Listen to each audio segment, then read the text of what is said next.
Turns, drops back to pass. He's going to manage the flat. It's going to be caught by Brown down to the 5. Leapfrogs and into the end zone. Touchdown! Scotty Brown does his best leapfrog impression. And Walters under pressure. He's going to be right on that sack in the backfield. Brought down by Warren Young. You know what time it is. Scotty Nation, stand up and represent the Navy and Gold as it's time to let everyone know this is Highland Community College. He's under pressure again, shakes it, goes over the middle, and it's intercepted. It's intercepted, picked off by Darius Johnson. Hand off here and swallowed up and at the line of scrimmage. Great play there, great penetration by Hill, and he was able to eat up the ball carrier. From the players who work hard and never quit. Turns, drops back, flings it down the middle, caught by Jamison. He breaks free. He's at the 40. He turns on the 10, down to the 20, 10, 5, touchdown! Ronnie Jamison. The coaches who strategize and game plan when you take that field.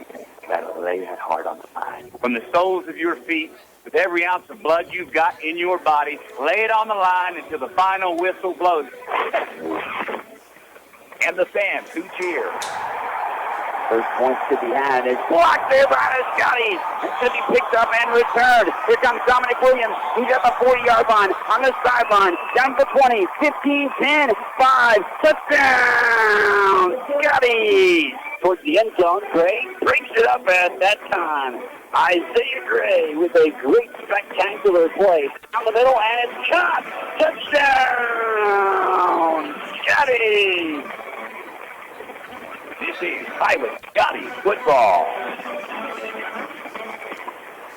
Some Sunday football for you here on the Scotty Sports Network and 103.9 KNZA. Mike Smith alongside with you here as we are ready to roll after yesterday's wet weather made Highland pretty soggy. Well, it's warmed up a little bit and still cool temps, but well, the field is ready to go and we are not getting drenched by rainfall. We're ready to roll in this showdown, and it's a big one at that. 6th-ranked Independence Pirates now here in town to take on Highland Community College. The Scotties looking for a big victory, looking to hand the Pirates their first league loss of the season, which there would be their second loss of the year. Independence, after a loss in the very first game of the season where they gave up 70 points to a very good Iowa Western team, have rattled off 5 consecutive wins. Highland, they've had their fair share of struggles. Won the season opener against Dodge City, lost the next week in a tough battle here at Kessinger Field against Garden City, bounced back with a nice win against Iowa Central, but have lost the last 2 by just 3 and 4 points,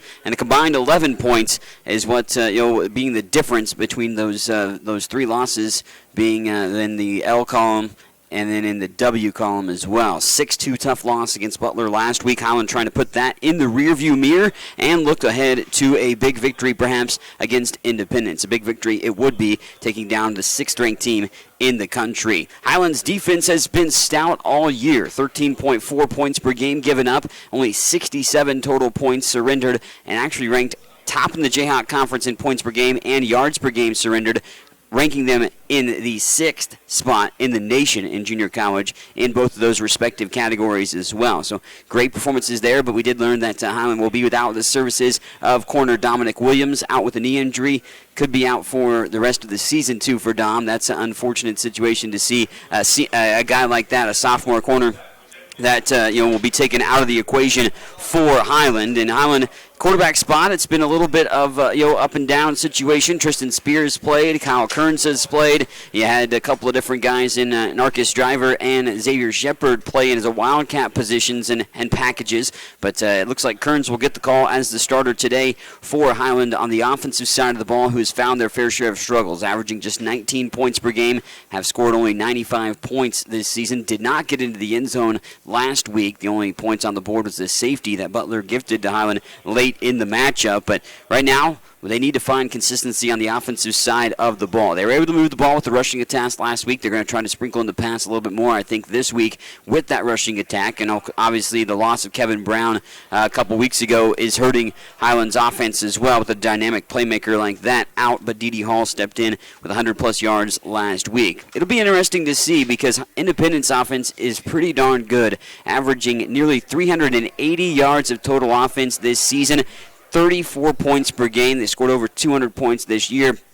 But you flip it over to their defense, Independence giving up some points. Yes, they surrendered 70 points in week one, makes a majority of the 182 that they've surrendered, but they're giving up 30 points per game. They've played in tight ball games. 3 of the last 4 have all been decided by a single score for Independence. They've just happened to get on the right side of the win column, contrary to what Highlands experienced, falling on the wrong side of the sticks for those close losses for themselves this year. Forcing some turnovers will probably be key in this ball game. Independence has a +6 turnover margin, Highland -4, but the defense has been stout despite not forcing turnovers thus far this season. We'll see which unit maybe gives way in this one, and if Highland can find some consistency on the offensive side of the ball, that is going to be ever so crucial here today as they try to top 6th-ranked Independence, who's 5-1 on the season. Highland, of course, 2-3 on the year. Independence won last year's matchup at Independence, 45-24, but the Scotties actually won the previous 3 before that. Last year, Highland did own a lead after the first quarter by 3 points, which is a high-scoring affair first quarter. Don't expect maybe that to be the case here today. We'll wait and see how the tale of the situation plays it out. But if Highland's defense can be stout, a couple of scorers might be able to win this ball game if they can rein in Independence's high-scoring offense here themselves. Well, we've got head coach Aaron Arnold to break down this ball game with us, talk about how the season's unfolded too. We'll hear from him when we come back here on Kansas Land Radio and Scotty Sports Network. Highland's new precision agriculture program was designed for the farmer or related farm worker of the future. The future arrives quickly. Today's agricultural work goes beyond the field and barn to the computer, the satellite, the drone, the research lab. Aligning all these aspects precisely for the individual, field, and crop is provided by Highland's Precision Ag program. Centered in Baileyville at the College Western Center, this program can provide you with experience in understanding and applying modern farming methods. Check it out. Attention farmers, poor drainage got your yields down? Precision Grading Design can help. With more than 8 years' experience, Precision Grading Design has the experience you are looking for in site development, terrace design for drainage solutions, and any civil grading projects. They also do private surveying and mapping and cater all design projects to be built using the latest GPS construction equipment, ensuring quality, accuracy, and efficiency. Contact Rocky Runke at 785-444-3702 or visit precision-grading-design.com for more information on Precision Grading Design of Highland, Kansas. Back on Scotty Sports Network, Mike Smith joined now by Highland Community College football head coach Aaron Arnold as we continue our pregame and chat with Coach Arnold about this week's showdown against Independence. And, Coach, we look back to last week, though, a 6-2 loss to a very tough Butler team at home, another tough loss as well now for you on the season. But, we were able to move the ball a little bit more effectively on offense this past week. But what do you take away from a game like that against Butler? Oh, we definitely played better than we did the week before, but it still wasn't enough. It's frustrating, defensively 2 weeks in a row we've been good enough to win. The defense has played outstanding. I mean, you've got a championship-level defense right now, and you've got a pretty mediocre offense, and we're a pretty lopsided football team right now. So we got to fix some things on offense. We got to, continue to work to make sure we're putting our best 11 guys out there on the field, and it comes back on me. I got to be a better head coach. I got to call better plays, and we put a good week of work in here this week getting ready for Indy, and I think we got a good game plan, and hopefully we can spread the ball around a little bit like we have before and get some of our playmakers a little bit more involved again. Independence defense has maybe kind of struggled this season, giving up some yards and some points throughout the course of the year, and obviously taking advantage of that and exploiting it this week is going to be key, and just getting your offense moving on a consistent basis, obviously the big portion of what you want to see. But anything you've noticed particularly that you continue on to pinpoint and reiterate on the offensive side of the ball here moving forward? We got to be better in the pass game.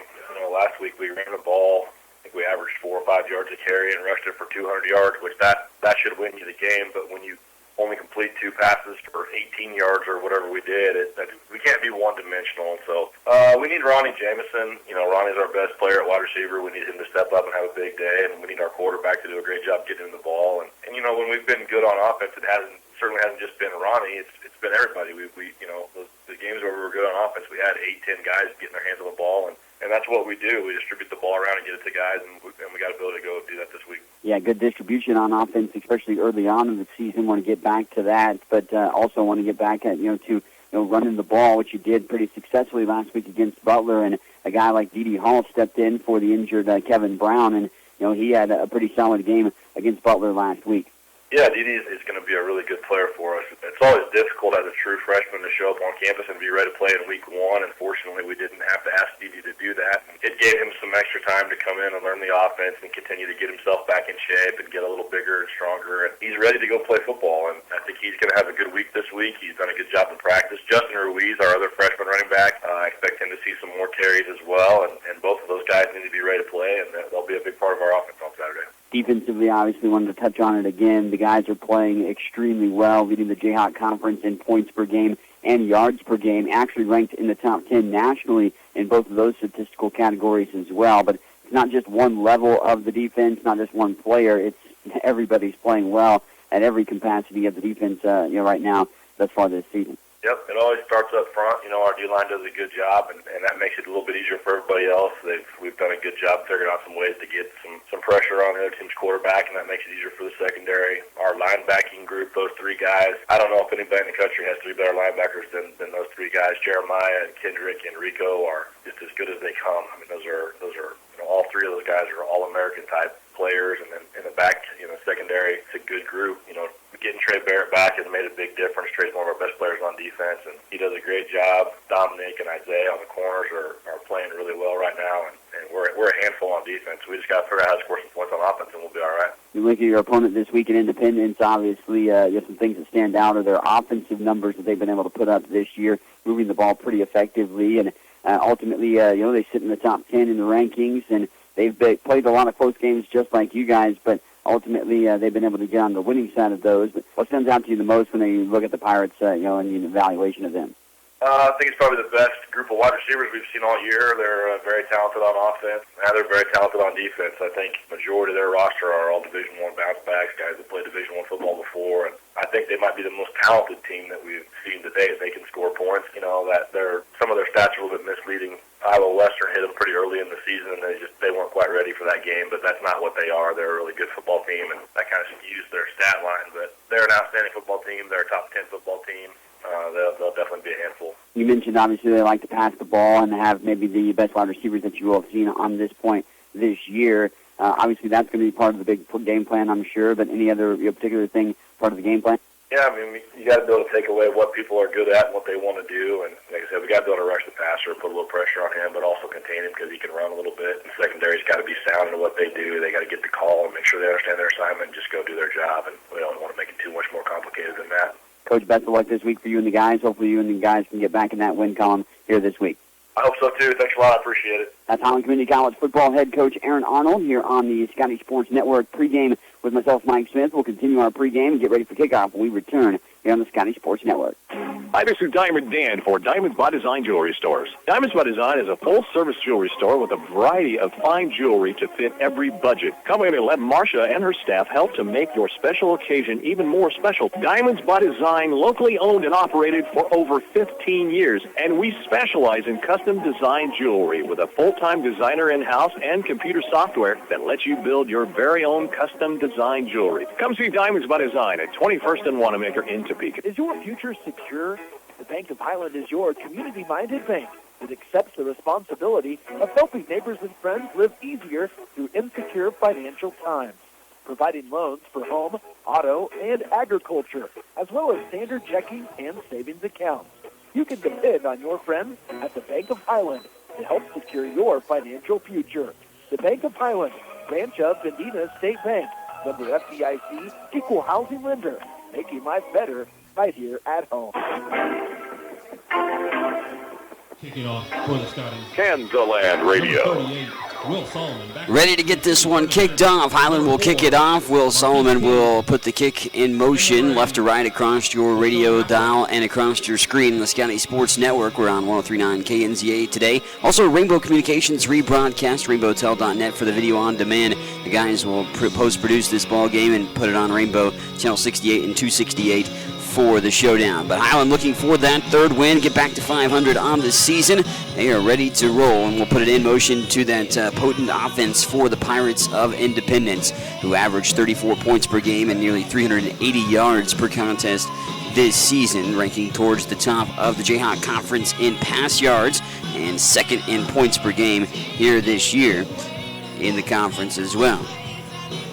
done plenty of scoring and plenty of moving the ball with high frequency has Independence. Highland will be the white pants, the dark blue tops, yellow numerals on the jerseys. These navy helmets with the yellow stripe down the middle and the H of Don. The kick will be fielded just ahead of the 15-yard line and picked up, cut back, and nice wrap-up tackle. Actually getting away from the tackle for a moment, but then pushed backwards short of the 20-yard line. No much return at all, like Marquise King. King returning that, but not returning it very far. He, of course, fielded it around the 17, got right around the 20-yard line, and that's where Independence sets up offensively for the first time here today. Defensively for the Scotties, they've been stout all year, and, well, they've played extremely well to the tune of being nationally ranked in the top 10 in several different categories. Scotties' defense has been led by that trio at linebacker, Rico Hanna, Jeremiah Hill, and Kendrick Caddis, but also those two guys have been staples at the corner position, Isaiah Gray and Dominic Williams. Dominic out, though, with a knee injury, so that points Demarion Williams into the spot. Demarion does have an interception on this year. And Independence likes to sling the ball around. They'll go with a guy to motion to the right side in the backfield. And starting today at quarterback is Brandon Bay. And Brandon B was starting for Malik Henry, who's not starting today after the Florida State guy has been the main quarterback so far this season. Gain of 2 on the play brings up second. Gain of 2 brings up 2nd and 8 as they run the ball on the first offensive play for Independence. But Brandon B at quarterback again. Brennan is not unfamiliar with being in this situation. A redshirt freshman from Nashville has thrown for nearly 300 yards at 69, nearly 70% completion percentage. Call for a man in motion. And coming to the near side, looking to pass. Here comes some pass rush, and it's going to be intercepted. Kendrick Caddis intercepts that. Now he's going to return it to the 20, down to the 15, 10. High steps, is still in there, and he's going to go into the end zone. Touchdown, Scotties! There's a penalty flag or two on the field, as there's a gentleman down as well for Independence on the 15-yard line. So we'll see if the touchdown stands, but the interception on the first pass play of the game by Independence, and the second offensive play of the contest is Kendrick Caddis. Something I said to a lot of people earlier, the only thing that the defense hasn't done this year is score a touchdown, and ultimately, well, they just did that. We'll see if it stands pat. 14:04 left to go here in this first quarter, and, well, a big-time play for Independence, and of course, negatively, but Highland a big-time play for themselves to get that score. We'll get the official call from the official, having some mic issues, it seems like, down on the field. After the interception and during the return, personal foul, leg hit, return team number 43, 15 yards from the spot of the foul, first down Highland.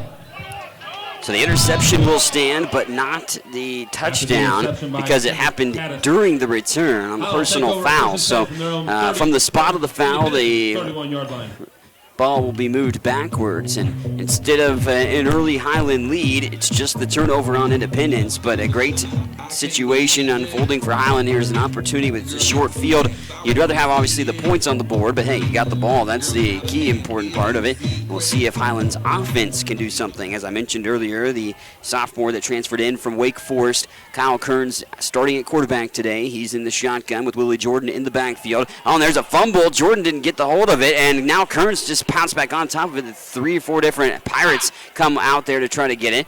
They indicate that they have it, but looks like Highland's able to keep it in their favor, as Kyle Kearns was putting that in the breadbasket of Willie Jordan, and Jordan a little bit distraught on how that play unfolded, because it'll go for a loss, but not the way you want to see the offense go for Highland after the struggles that have been offensively for the Scotties. Miscommunication apparently on the handoff between Kearns and Jordan almost leads to a turnover by Highland. Twin receivers split out to each side. Jamison is in the slot here over the far side. Kearns, quick drop. They're going to sling that out quickly. That time completed out to the flat. Hauled in by Narcus Driver. Driver will line up at quarterback a little bit, too, in a Wildcat situation. But Driver hauls in the pass, gets the few yards lost and a few more.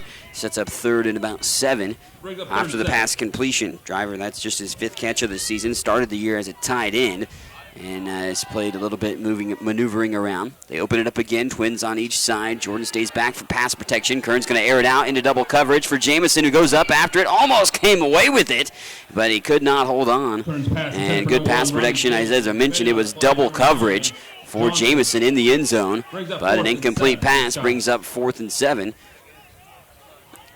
And, well, change of quarterback coming in.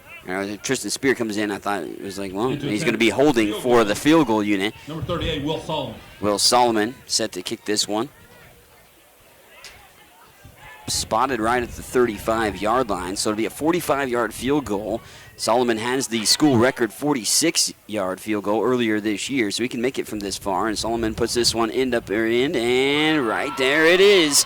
Through the uprights and good. A early lead for Highland after the interception, which we thought was a pick 6 for Kendrick Caddis. Well, that was taken back on the penalty, but hey, the offense comes up big and takes advantage of the opportunity with the short field to get a 45-yard field goal by Will Solomon. 3-0 Highland leads it, 12:45 to go here in the first quarter on 103.9 KNZA and the Scotty Sports Network. Highland Community College surprises a lot of people. Generally thought as one of the smallest, Highland is actually in the middle of the 19 Kansas community colleges in enrollment. Its Highland campus has a real college feel with housing, athletics, student organizations, theater, concerts, art shows, an operating farm, and distinctive academic programs in its regional centers that cover the college's 9-county service area in northeast Kansas. Viticulture, enology, precision agriculture, diesel, construction technology, early childhood. Check it out, Highland Community College, online at highlandcc.edu. Kansaland Radio.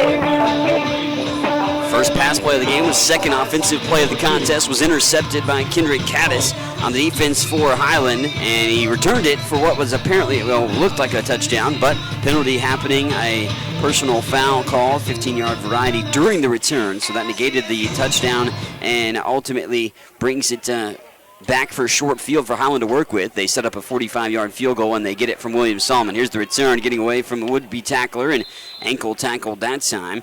As nice job by Highland on the return by Demarion Williams, who again is playing for Dominic Williams because of the injury. But nice play by him to bring down the returner for Independence. Independence will have a first and 10 from their own 35. First and 10 from the 35 for Independence as they set up things on offense. As I mentioned, Malik Henry, the gentleman who transferred from Florida State, was the #1 quarterback coming out of high school. Not playing and starting today. He's second actually in the Jayhawk Conference in passing yards per game. But Brandon B is the quarterback. Tailback Rakeem Boyd, one of the best ones in the Jayhawk Conference. Boyd second in rushing yards per game, best yards per carry average. And #1 in total rushing touchdowns this season is Boyd with 7. He gets the handoff, comes to the near side. Lauren Young reaches in. I think he may have got a face mask by Young. And Young knows about it too. He reached in to try to corral Boyd. The rest of his teammates finished off the play, but the penalty flag comes flying in, and it will be a face mask call when we get the official call on Lauren Young. Jakeem Green helping finish off the play, but gain was just a minimal 1 yard, but they... Defense, number 24, 15-yard penalty from the end of the run, automatic first down. Yeah, 15-yard penalty, automatic first down, added upon the run, which was just about a 1-yard scamper that time by Boyd, who comes into this game carrying the ball nearly 70 times for Independence, but carrying the ball quite a bit. They like to pass the ball, though, Independence does, and the first pass they threw was an interception. Bay's first interception of the year as well. Twin receivers to the far side. Boyd motions into the sidecar on the right hip pocket of B. He slings it down the middle, caught, and it is going to be a great catch that time by the tight end, Bryson Cannon. First down, gain of about 12. Cannon has hauled in now 17 pass receptions this year. Cannon hauls it in, going over the middle. Dependable target so far this year for Independence has Cannon been at the tight end position. He'll line up tight to the near side with one receiver split out. Twins to the far side. Boyd in the backfield on the right hip pocket that time of B. He hands it off to Boyd. Boyd gets some open space. Nice tackle that time and a big hit by Jeremiah Hill, who lays the thunder. Hill close to 50 tackles this season. And Jeremiah, one of the team captains for Highland, actually is on pace to finish second all-time in Highland history as far as total tackles go between his 2 years played. He's currently in the top 10 already, 8th all-time entering this game. Brandon B., the quarterback, will be back in the backfield again. New back in the backfield, though. Twin receivers to the near side. They call for a man to go in motion. Snap a little low. He goes to the flat. It's going to be complete. Cut back this time, close to the first down. And it'll be across the 30-yard line, about a yard or two shy. Making a stop, number 25. Deshaun Applewhite getting that catch. Applewhite, and company, they've been really good on the pass distribution for Independence thus far this season. I mean, you've got a multitude of guys that have been able to come up with some good plays in the passing game throughout the course of the year. Carlos Thompson, Calvin Jackson really have been the spearheads of that offensive performance. Speaking of Thompson, he's the slot man over to the far side with the Twins. High snap, there's a penalty flag, flies out, and this might be a false start. And we'll see if false start on Independence, then we'll move them backwards on a third and short play. But now it's going to push them back 5 yards on the false start. So now about 3rd and 7. The ball is on the 35-yard line of Highland here for Independence, driving on this second opportunity offensively for themselves. Highland leads at 3-0 with 10:30 to play in the first quarter. Live on 103.9 KNZA and MSCSports.net on the Scotty Sports Network. Also Rainbow Communications rebroadcast for today. Twin receivers to the near side. Boyd is the back in the backfield. He goes to the left hip pocket in the sidecar to Brandon B. Brandon takes it back, 3-step drop, looking to pass. He's going to be under duress. He airmails that one, sails it over about 5 yards over the head of the intended target down the middle. Carlos Thompson in the vicinity, the closest guy to it, the redshirt sophomore, who's 7th in the Jayhawk Conference in receiving yards per game. That brings up 4th down.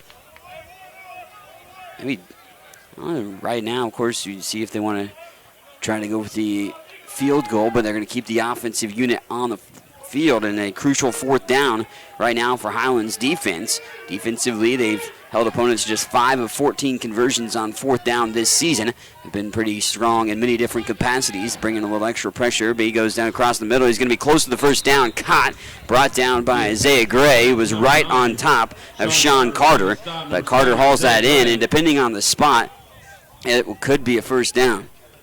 Independence on the far side indicating that it was a first down, but from the far sideline, Judge, it didn't look like that.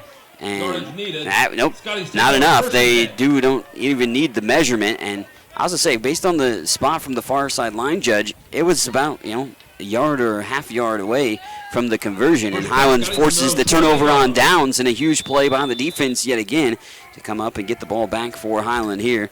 They'll take over inside their own 30-yard line.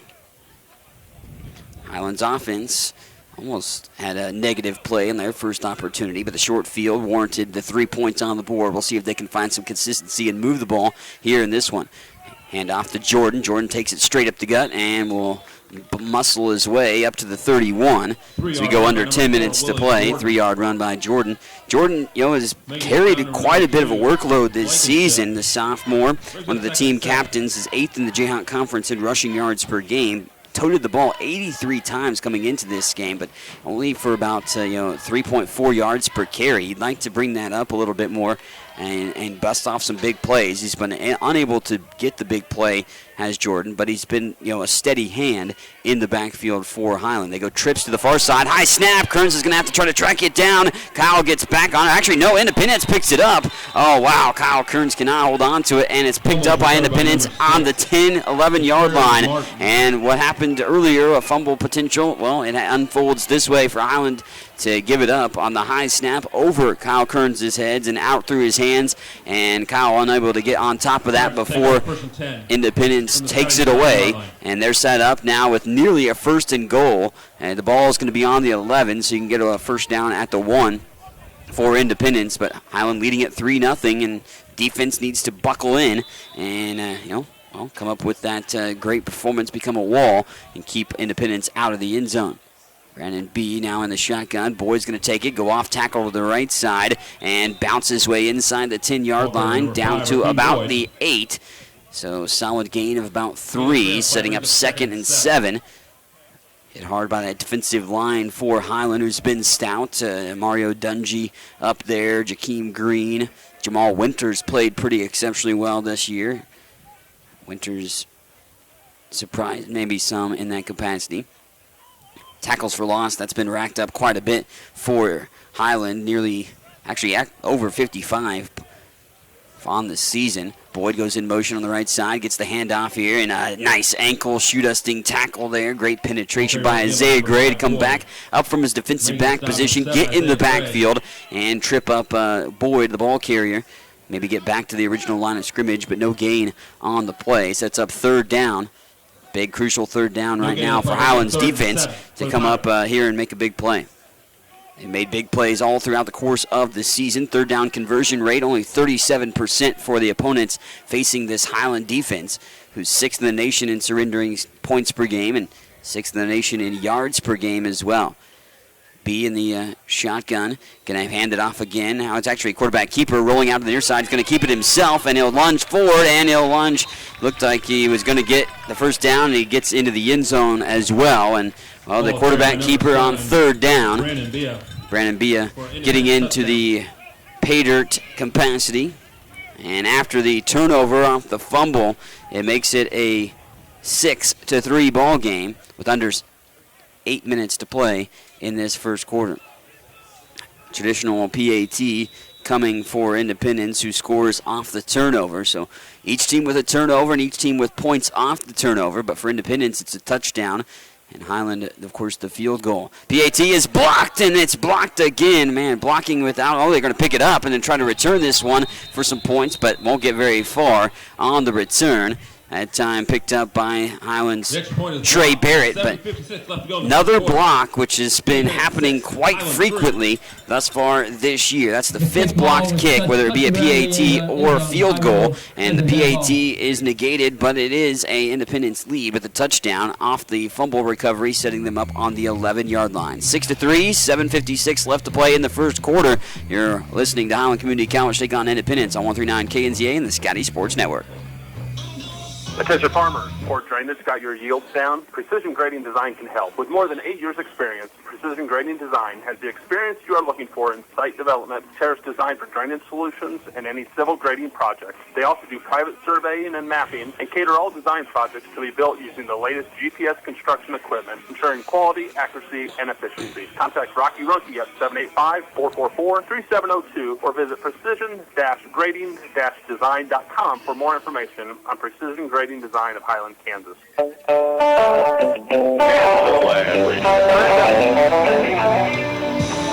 Scotties took the early lead, 3-0, with 12:45 remaining in the first quarter, but a turnover of their own gets Independence the opportunity to get some points, as that's returned that time by Trey Willis and upended around the 30-yard line. Off the turnover, Independence, of course, getting the opportunity to get on the board.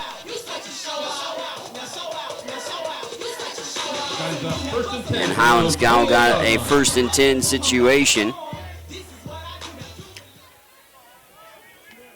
1st and 10, ball just inside the 30-yard line again, and Tristan Spear now in at quarterback for Highland. Takes a high snap of his own, fakes the handoff, play-action pass, going to the near side, looking for Howard, but he sails it over his head by about 5 yards, and incomplete pass to Albert Howard from Tristan Spear. Depending on play number 8, Delrick Abrams brings up 2nd and 10 for the Scotties. 2nd and 10 now for Highland. And they now want to get something going offensively with the pass game. Went with Kyle Kearns as a starter today, but Tristan Spears made his way in at quarterback now, just trying to, again, find consistency on the offensive end. Twin receivers to the near side. One lone back in the backfield is D.D. Hall, who went over 100 yards in his first real, significant action as a college player. And there's a high snap again. Spear now going to have to get on top of it, and he gets it back. Tristan Spear is going to keep it for Highland, but the ball goes back to the 10-yard line. Snapping issues happening at a high frequency here for Highland, something that hasn't been an issue the last weeks or this season, but it's been an issue here today so far. Highland struggling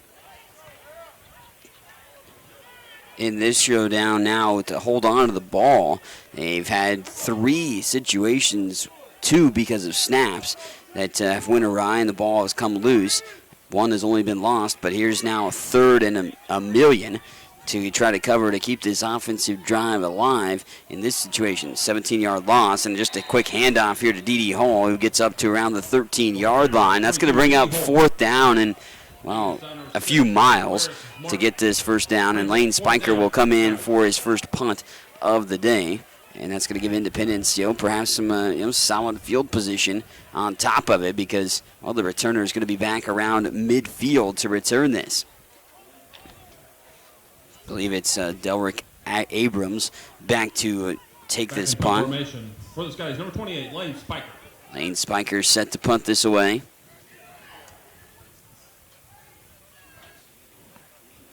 And Spiker punts it from the goal line. Oh, and he shanks it to the near side. Bad punt there by Lane, and it's going to go out of bounds. And head coach Aaron Arnold upset about how things have unfolded so far for Highland. And the offense struggling. Special teams there with the punt. Not a good one. As Lane struggles to get that there. And now it's Independence back in Highland territory yet again. So Independence with a great opportunity in front of them once more. Recovered the fumble on the 11-yard line, and Brandon Villa the 8-yard touchdown run to give Indy the 6-3 lead with 7:56 left to go in the first quarter. But ultimately Highland blocked the PAT. Villa now in the shotgun. Boyd goes into his right hip pocket. Boyd going to get the handoff, come to the near side, and Isaiah Gray will take him down at the feet. Finished off there as well with a great open field tackle. Isaiah Gray getting him and impeding him. Fofana finished off the play. But 3 on the play brings up 2nd and 7. Independence with that 3-yard gain. Now 2nd and 7 inside the Scotty 30. Again, they had the ball inside the red zone after the fumble, scored on that touchdown, and player coming off the field now for Independence. Offensive lineman Kerry Buckmaster, and he can't make it. He's going to fall down to a knee over to the 35-yard line. Holding his right arm down there, but also might be holding the downstairs area. Buckmaster not in a happening situation for him, but he goes off the field on the offensive line, and that to sub in a gentleman up front. Bia now in the shotgun, Boyd in the backfield with him. They go trips to the far side, and Bia going to hand it off again. What a tackle that time. Great wrap up from the line. Lauren Young with a man holding on to him. Gets out and stretches out one arm and brings down Boyd. And actually a 1-yard loss. Lauren Young has racked up now 8.5 tackles for loss on this season, which is going to rank him 5th in the Jayhawk Conference thus far this year. He leads the nation in blocked kicks. Not sure who was credited for the block that last time as well on the PAT, but great play all around by Lauren Young on that left side of the defensive line. Bia under duress, and there's Young going after him. Looked like maybe a hold. Bia's going to throw it away on the far sideline where nobody was. Fofana in pursuit as well.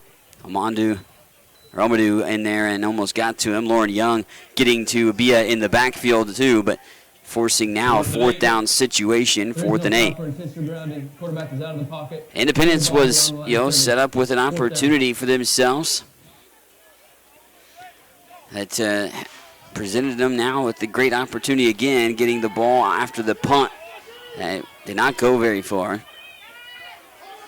Bia will go in the shotgun, Boyd in the backfield. Trip receivers to the far side again on a 4th and 8 play. They go over the middle and incomplete. In and out of the hands, over the top of the linebackers that pass was, but can't be held on. Sean Carter, the intended target, and the Scotties hold serve to make sure that Independence doesn't take advantage of that short field. Clock has dwindled down to 4:33 left to play in the first, and Highland trails by 3, 6-3. Scotties looked like they were going to get a touchdown on the board earlier on in this showdown from the defense. Kendrick Caddis intercepted the second offensive play of the game from Independence, ran it back for what appeared to be a touchdown, but a penalty negated that, and they had to settle for the field goal, did Highland.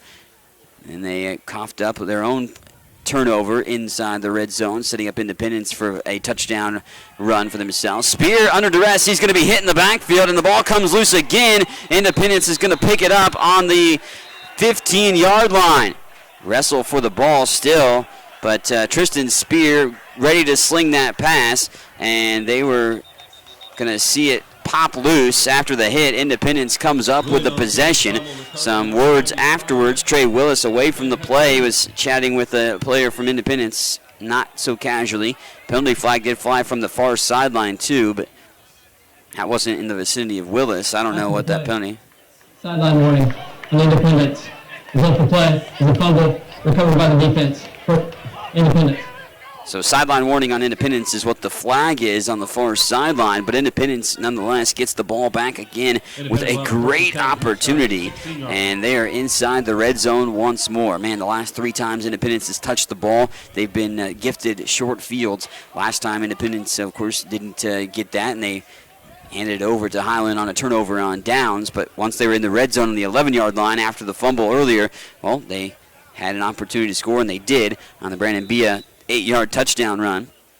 Here's a 1st and 10 from about the 17. And Highland's going to call a timeout, and maybe they just need to corral the troops. The defense has been worked hard so far because the offense has not done well at all here so far this one. The offense has, well, struggled to hold on to the ball, which hasn't been an issue for Highland here today. They have negative 47 rushing yards because of the lost fumbles here in this ball game. Negative total yards in this ball game in general, and an eye-popping number that I've never seen before in the yardage capacity for Highland here, pinpointing and pushing their defense into bad situations all around, and well, Highland has to get things together for themselves here. What a struggle right now for the Scotties. Defensively, they've got to buckle in again and are along for a tough ride here in this showdown. Can ill afford for what has taken place to continue to unfold at the frequency that it has. So we're ready to roll for this play out of the timeout. It'll be 1st and 10 officially from the 16 for Independence after yet again another fumble. And this one was off of the hit to Tristan Spear, who had reeled back to fire a pass, but he was hit from behind and ball came loose, recovered by Independence once more, and they've lost now 2 fumbles, but fumbled it multiple other times in this ball game. Kendrick Caddis will come in and get the ball carrier that time. Looked like Jamal Scott. Scott, pretty solid runner of his own, averages just under 6 yards per game. So along with Boyd, pretty dynamic duo out of the backfield for the Pirates, and may get back just to the line of scrimmage. So wind there at the white hat indicating something, but I didn't see a penalty flag, but it was 2nd and 10, no gain. Wind 12 to 15 mile an hour out of the northwest today. Temperatures, in the mid-50s. Yesterday a rainy, dreary day, but blue skies here at Kessinger Field in Highland today. 2nd and 10 for Brandon Bia in the shotgun, and Bia takes it now to the near side. Actually going to hand it off to Boyd. Boyd goes straight up the gut.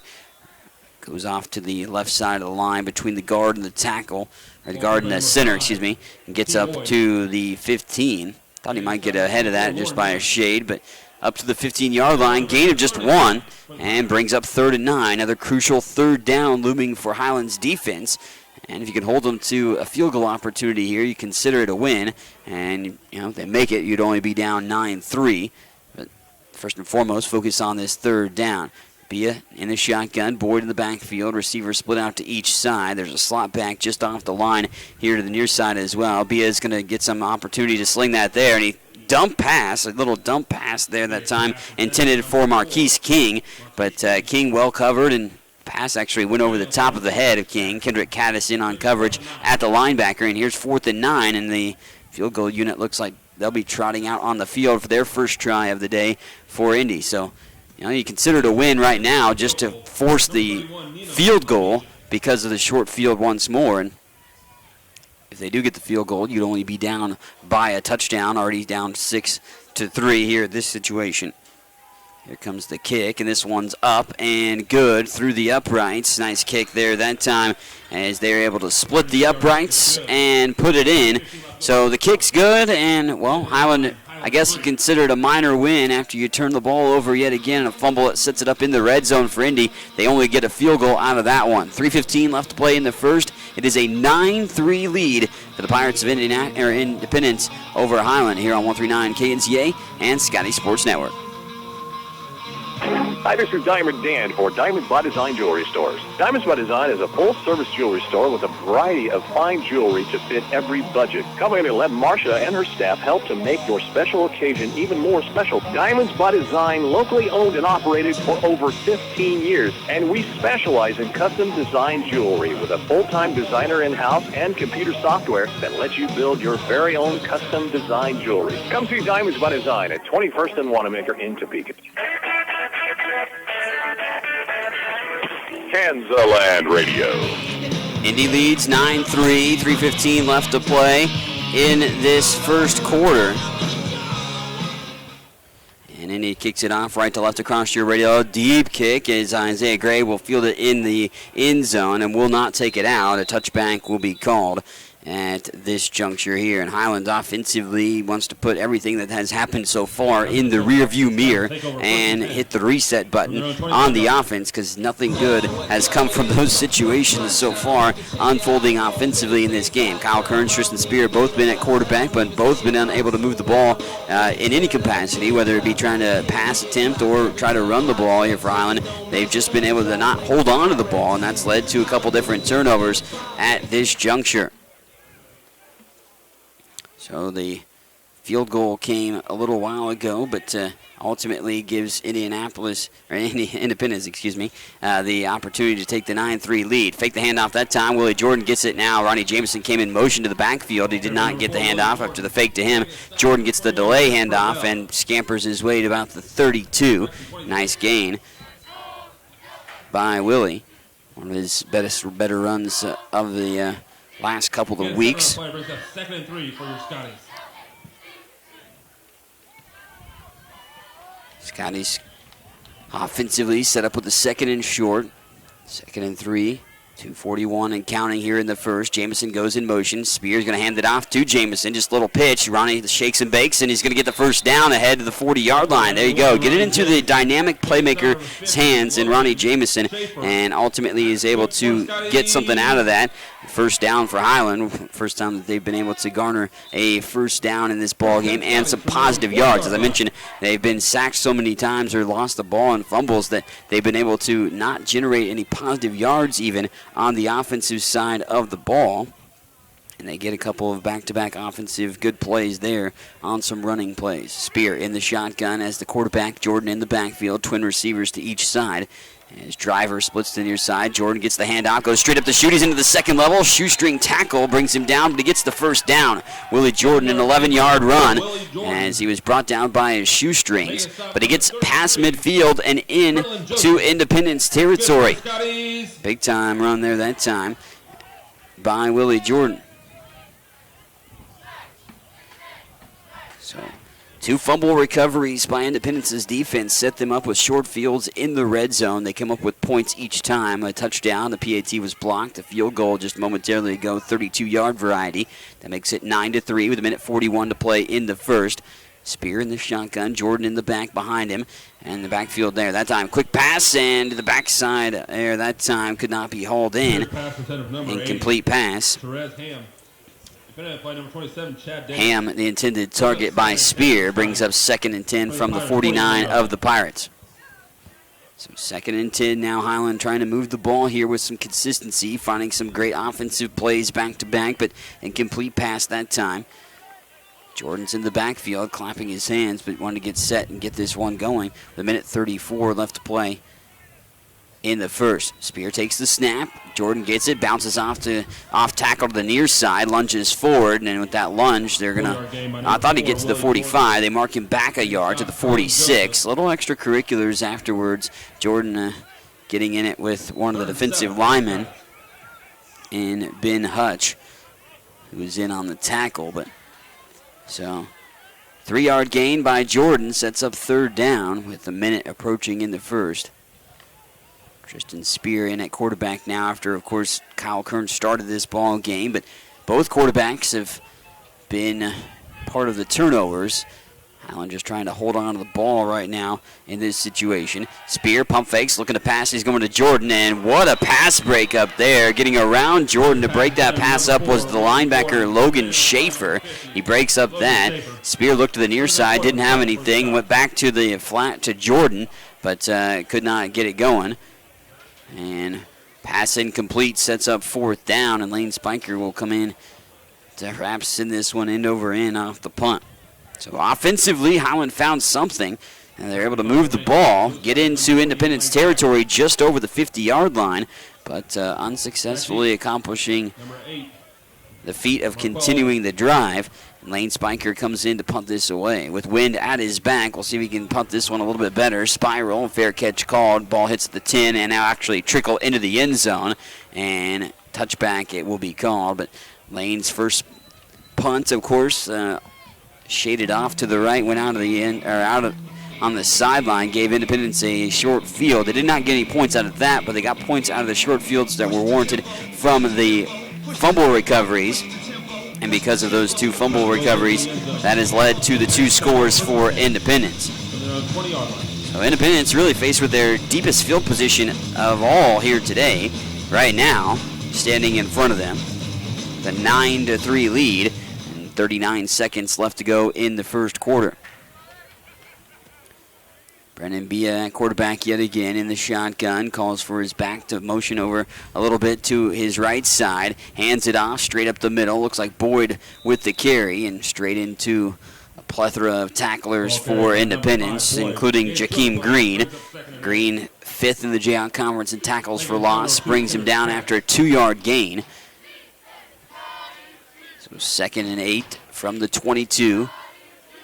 Right to left across your radio dial, across the screen for the Scotty Sports Network. Also Rainbow Communications rebroadcast today for this showdown for Highland Community College, hosting 6th-ranked Independence.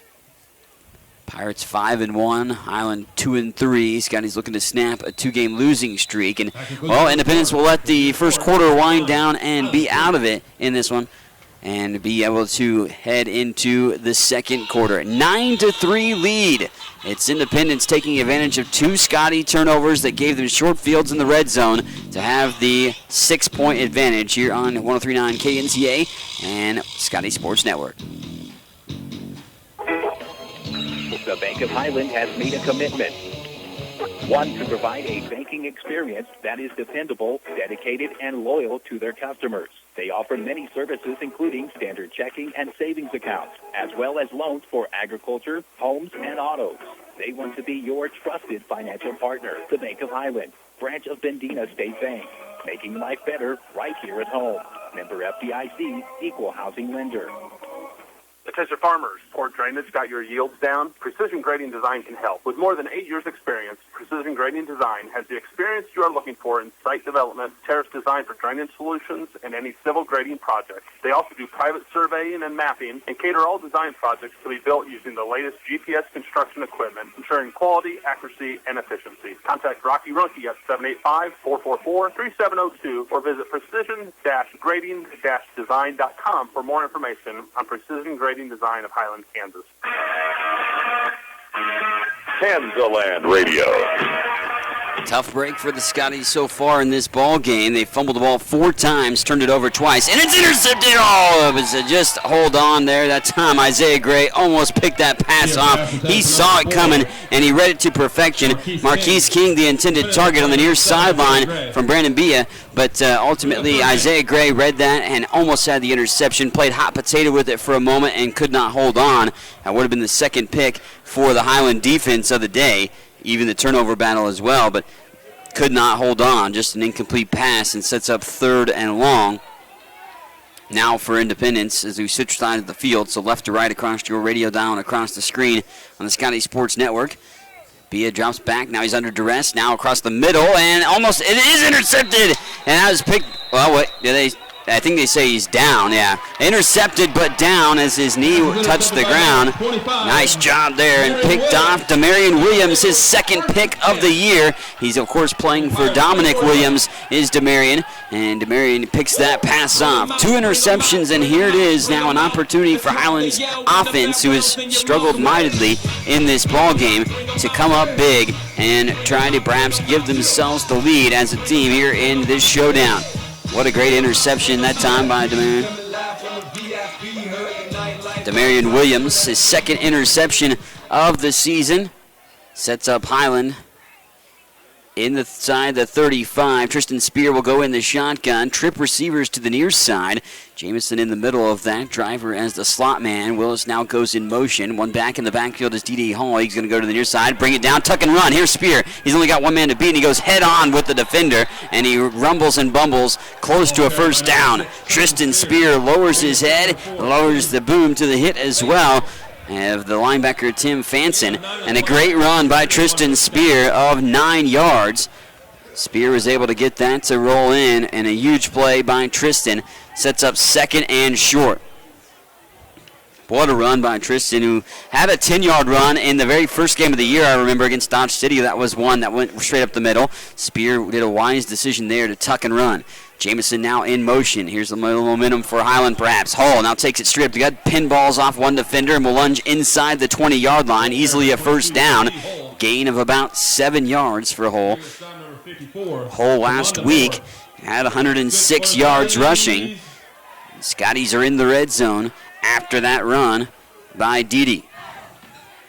Great back there that time for D.D. Hall. The freshman has come in and made an impact, especially these last couple of weeks after the injury to Kevin Brown. Jamison, the split man, out to the near side.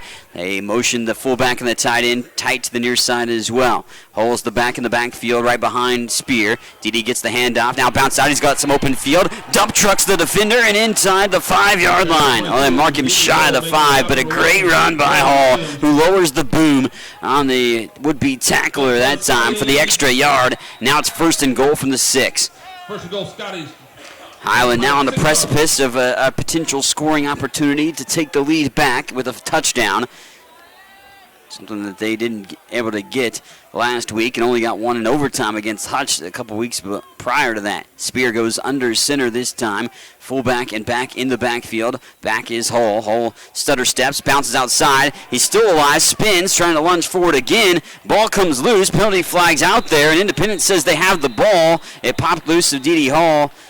And there's a penalty flag. The ball came loose. Independence came up with the ball at the 1 or 2 yard line. But the penalty flag happened before the fumble. So that could maybe change things up on how that unfolds. We'll see what the call is. Personal foul, hands to the face. Defense, number 5. A penalty enforced half the distance to the goal from the previous spot. Automatic, first down. Huge break for the Scotties there. The personal foul on Independence gives the ball back to Highland after what would have been their 5th fumble of the game. 3rd lost as well, but the Scotties catch to break. Get also a 1st and goal situation, so it's 1st and goal from the 3 now for the Scotties, and looking to perhaps get that touchdown. And it's going to come off the turnover as well if they can get into the end zone here. Spear out there on the field looking to orchestrate the offense once more. They go with a heavy package to the right side of the formation. Willie Jordan's the back in the backfield. Jordan still in search of his first running touchdown of the year. Close to the end zone. It's going to be marked shy of the goal line by a 1 yard. Willie Jordan with the 2-yard run sets up 2nd and goal from the 1. 12:33 left to play in the first half. 9-3 Independence holds the lead at the moment. Turnovers have been what led to the points so far in this ball game, and that's the case right now here too. If it's the case, Independence going to see Highland to get the false start upon them, and the Scotties 2nd and goal from the 1, moving back 5 yards off the false start. Highland can ill afford for them to self-destruct here in this situation. This is the best opportunity they've had offensively to punctuate it with some scoring. Outside of the very first opportunity when the interception happened, set up the field goal. We'll see what Highland does now with a 2nd and goal from back now on the 6-yard line. Spear's going to go under center with the fullback and back in there. Spear actually rolling out. Now he's going to just tuck it and run and lunge forward, and he lost the handle and lost the ball, but he's down at the 1. Tristan Spear was looking to pass on a rollout to the far side, but he did not have anyone open. Tucked it and ran, tried to extend the ball towards the end zone, lost the ball in the process, but he was down and short of the pylon as well. So Tristan Spear 1 yard away from getting into the end zone. So back now at the 1. The ball is, and it'll be 3rd and goal for Highland from the 1. Scotty's huddling to get the offensive call put together. Touchdown gives Highland the lead. They have to settle for the field goal. They would draw within 3 if they net that, but they want this touchdown here. Spear calling for some motion. Actually, now he's just calling for a timeout. Well, penalty flag flew, but I think they threw the penalty for what it would be a delay of game, but I don't think that's going to happen because the timeout was called. Takes their 2nd out of the half. Yeah, indeed. Highland gets the timeout, but that happens before the delay of game would have been called in that situation. So Highland with the timeout in a big play situation right now here. So Highland with the 3rd and goal. Highland set up with the 3rd and goal situation from the 1 yard line with 11:17 left in the 2nd quarter. And Independence leading this one right now 9-3. So Independence leading 9-3, scoring on 2 turnovers in this showdown, and he is done. And they got those 2 turnovers and fumble recoveries inside the red zone. So short fields, they had another short field that was actually off of a bad punt by Highland. They didn't get anything out of that. They weren't in the red zone either in that situation. But big 3rd and goal from the 1 yard line. Again, with 11:17 left to play in the first half. Highland down by 6. And a touchdown would tie this contest up for the Scotties here if they can punctuate this drive on a 3rd and goal situation from the 1, with Indy leading 9-3. Spear comes back in at quarterback. They go with the tight formation off to the right side. One back in the backfield is Hull. Dede takes it, but he's going to be met in the backfield and gobbled up. Good defense by the Pirates there, and great penetration to get into the backfield. And Dede Hull stopped. And now 4th and goal, and we see Will Solomon coming into the contest to try to put one through the uprights from, a pretty chip shot situation. Will with the field goal earlier in this ball game is now 7 of 9 on the season. He netted the 45-yard field goal. This will be from the 10, so it's only a 20-yard variety here over from the right side hash. Yeah, this one will be spotted, and Solomon puts it up and gets it through the uprights for the... Actually, no good. It looked like that went through, but from my vantage point, it went through, but off to the right, apparently, it was. I thought that made it through, but well, my eyes deceive me from my angle that I'm sitting at here in the press box, but no good on the field goal from 20 yards out. Wow. Turnover on downs there in that situation after the missed field goal try, and Highland leaves some points on the field in that situation. So Scotties missed the field goal and don't get any points.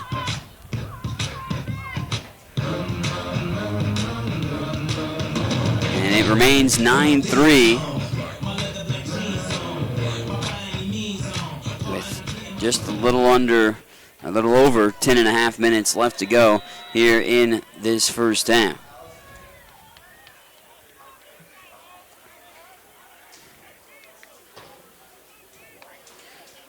Ball handed off in the backfield. Boyd bouncing around, gets an open field space, and he's going to get up to the 30-yard line. Great block that opened that lane up. Trey Barrett will bring him down, and Boyd, but wow, missed field goal and missed opportunity for Highland in that opportunity. They got themselves that opportunity because of Demarion Williams' interception, the 2nd interception of the game by the defense, setting up the short field yet again for Highland.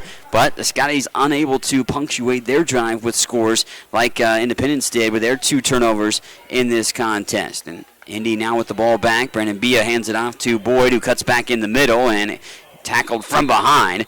Nice job there by Kendrick Caddis in on the tackle. Fofana as well. Jeremiah Hill in there to help finish it off. 13, Jeremiah Hill.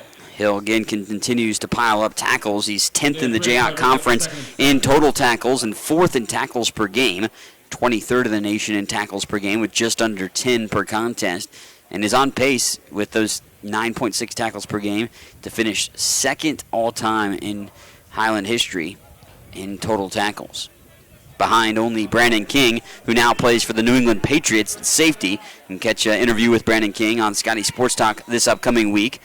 As here's a handoff to Boyd. Boyd gets hit that time by Caddis. Caddis lowers the shoulder and knocks down Boyd around the 37-yard line. Sets up 3rd and short, and Boyd actually going to be down on the ground after that Caddis hit. Slow to get up. He is on the knee now. And Boyd now being held up from maybe standing. It looked like he was going to stand up on his own, but trainer rushed out there to check out Boyd for Independence, and now trying to talk about things and see how they're running back.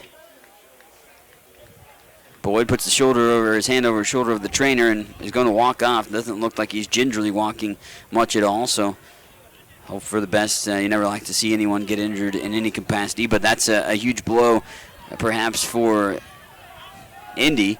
If you lose the other star running back in redshirt freshman Boyd.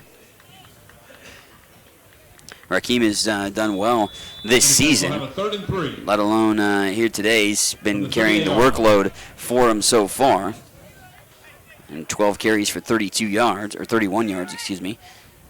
Brandon Bia now calls for his new back in the backfield to go to his right hip pocket, and Scott now going across the middle, and it's caught by the tight end. Shoulder lowered down and knocked down Cannon.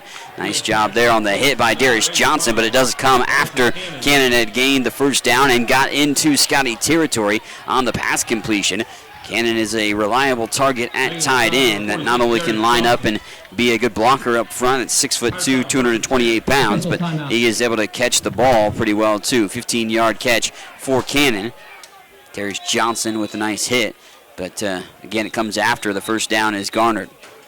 8:42 to play in the first half, and looks like Independence wants a timeout. 9-3, Independence still holding the lead after Highland missed a 20-yard field goal just moments ago. We're going to slip in a 30-second timeout. You're watching and listening to the action on the Scotty Sports Network, and also listening online to, of course, at MSCSports.net and 103.9 KNZA. Hi, this is Diamond Dan for Diamonds by Design Jewelry Stores. Diamonds by Design is a full-service jewelry store with a variety of fine jewelry to fit every budget. Come in and let Marcia and her staff help to make your special occasion even more special. Diamonds by Design, locally owned and operated for over 15 years, and we specialize in custom design jewelry with a full-time designer in-house and computer software that lets you build your very own custom design jewelry. Come see Diamonds by Design at 21st and Wanamaker in Topeka. Kansaland Radio. 8:42 remaining in this first half. Mike Smith alongside with you. Kirk Hillman back at the studio for 103.9 KNZ and MSCSports.net. Rainbow Communications guys are with us here as well. And of course, we're streaming live too on the Scotty Sports Network for this one. Highland's defense played well to give up only 9 points and being in bad predicaments throughout the course of the day, and some short fields for Independence. They've been able to take advantage of those short fields. And Highland trailing at 9-3. Plenty of movement. Penalty flags come flying in as a snap happens. They blow it dead. And I believe a false start will be garnered by the Highland defense against the Pirates. False start. Offense, number 74. 5-yard penalty. And if you didn't hear that, false start on one of the linemen up front for the Pirates. So back in the Indy territory now on the 47-yard line.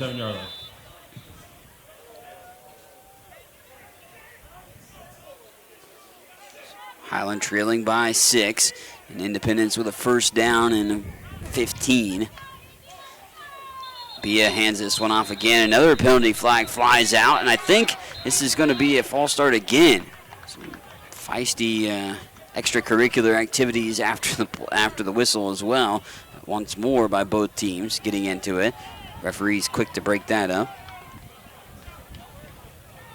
But right now, Again, I think it's going backwards for the Pirates again, backing them up even further back in their own territory. Although Independence is clapping and indicating that might be the other.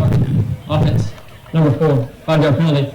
Still first down. Yeah, I'm not sure what the offensive lineman was doing, clapping, thinking, and celebrating that penalty because it was on Independence, and it was another false start call, as I mentioned. After the penalty. So, after the penalty, now 1st and 20. 2 false start penalties on the first down play have pushed them back for Independence. Now to the ball of the 42-yard line.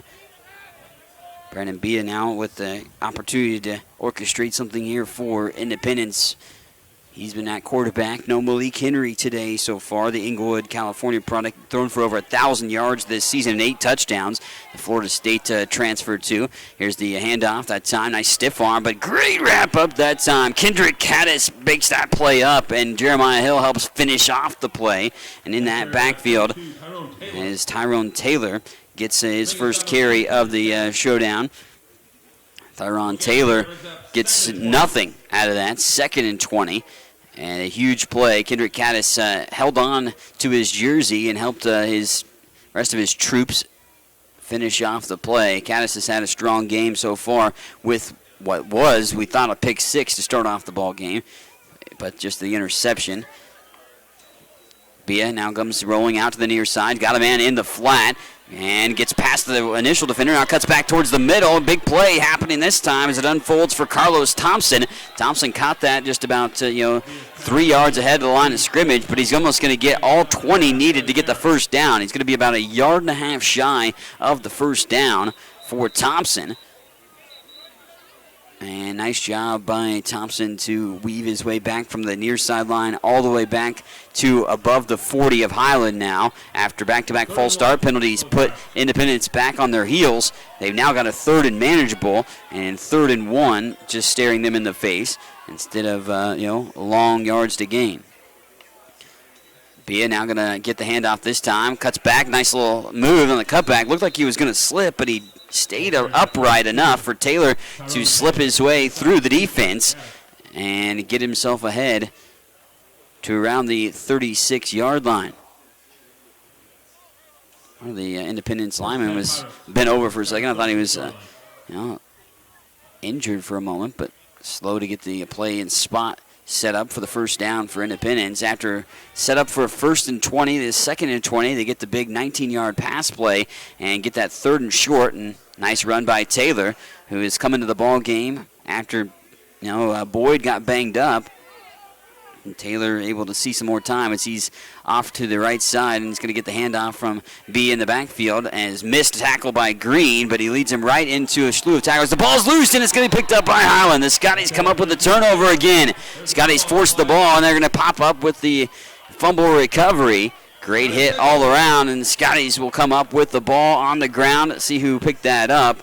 Nice job by Highland's Trey Barrett. The safety ends up with the ball on the bottom of the pile, and the turnovers continue to pile up for both teams. Highland's had their fair share of holding on to the ball issues in this ball game, but this is the 3rd Independence turnover, and it ends a Pirate drive that had got into Scotty territory in the process. So Highland now actually winning the turnover battle right now with 3 from their defense compared to 2 by Independence. Offensively, we'll see what Highland can do. They started to move the ball a little bit more effectively last time around, and they get the ball just around the 35-yard line. 1st and 10, right to left across your radio dial from the 35 of the Scotties. Spear in the shotgun, guy coming up right in his face, but it's going to hand it off in a little short pass to Jordan. Jordan's going to get back to the original line of scrimmage, and that's it. And Willie Jordan, not much happening there for himself to make a positive gain out of that. Back to the original line of scrimmage on the completion and sets up 2nd and 10. No gain of play, brings up 2nd and 10 for the Scotties. Pass rush came from the right side from the linebacker Logan Schaefer, who got right in the face of Tristan Spear. Spear was able to still dump that out to the flat to Jordan, but like I said, Jordan could not get much out of it because Independence, to their credit, rallied the ball relatively quickly and was able to hold Highland to no gain. Twin receivers to each side, one lone back in the backfield, and Hall moved in the back, and I think it's going to be a false start on the Scotties. Offense, Number 22. False start on the Scotties, and they are going to call the running back D.D. Hull for the turnover or the penalty. Penalties have been an issue for both teams here in this ball game as well. Haven't been an issue, this season for both of these teams. That's, I think, the 5th penalty on Highland so far in this contest. 4 on the other side. 5:35 to play in the first half. 9-3 Independence. Independence averages 34 points per game, but I thought this might be a defensive battle because of Highland's strong defense. Spear going to have an open look. Oh, he hit him right in the breadbasket as that was intended for Trey Willis, who cut up the field and would have had a big gain, but Trey could not hold on to the completion. Incomplete pass, and now 3rd and 15 after the false start penalty. And wow, what could have been, I don't know if it would have been a first down per se, but Willis would have had a good solid gain on that second down, setting up more of a manageable situation for 3rd down, but could not hold on to the ball. They've had some drop issues over the course of the season with the wide receivers for the Scotties, and Willis unable to hold that in. Trey just has 1 catch on the season. That would have been his 2nd. Twin receivers to each side, split out to the near side in the slot is Jamison. Here's Hall on the handoff. He'll be wrapped up by his ankles. And after he gets ahead of up to the 36-yard line, but that's going to bring up 4th down. And they go with the run play on 3rd down, but gets a few yards. But still 4th and 9. And here comes the punting unit back onto the field as we go under 5 minutes to play in this first half. So Highland buckling in and, strapping up along for the ride here right now. But right now, Scotty's struggling to, stay alive with their offensive consistency. Offensively, they just haven't been able to move the ball so far in this contest. Had negative 50 yards at one point in this showdown. Only have 27 yards on 24 plays.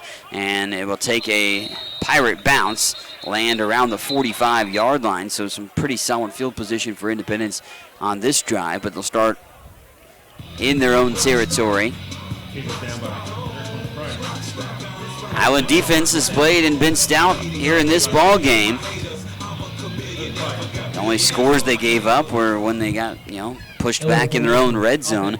There, Independence took advantage of 2 short fields in the red zone to put themselves on the board twice. 1 field goal, 1 touchdown. PAT was blocked, so that's why it's 9.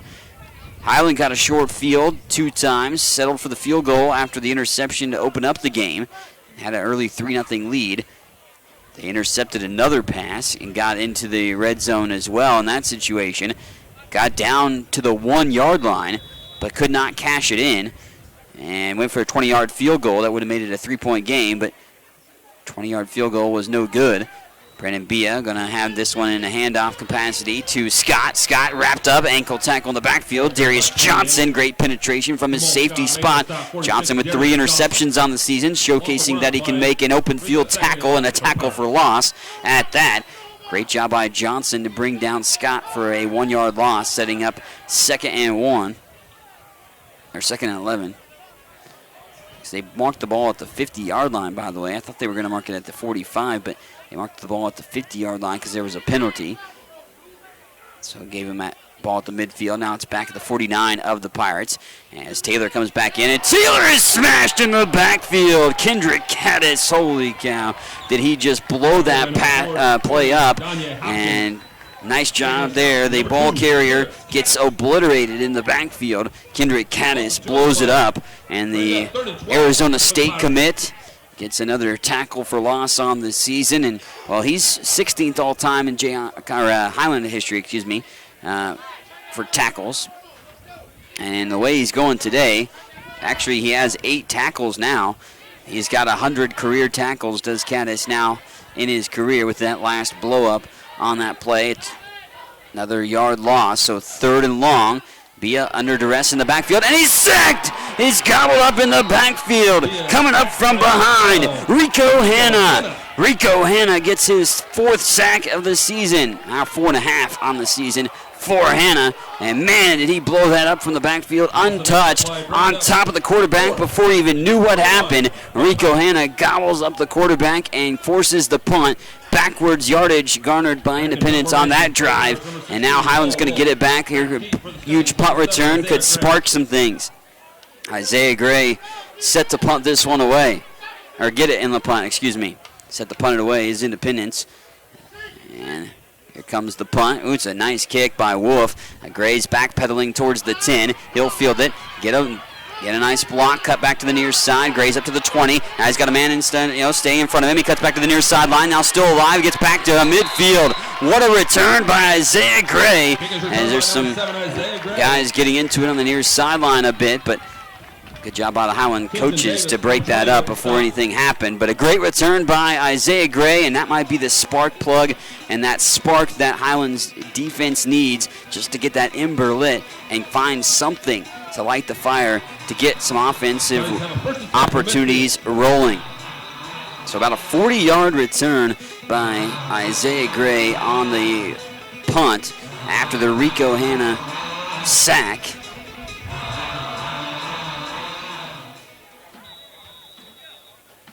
Rico Hanna sack forces the Indy punt. And now Highland with an opportunity with Tristan Spear in the shotgun. One back in the backfield and twins to each side. Ball at midfield.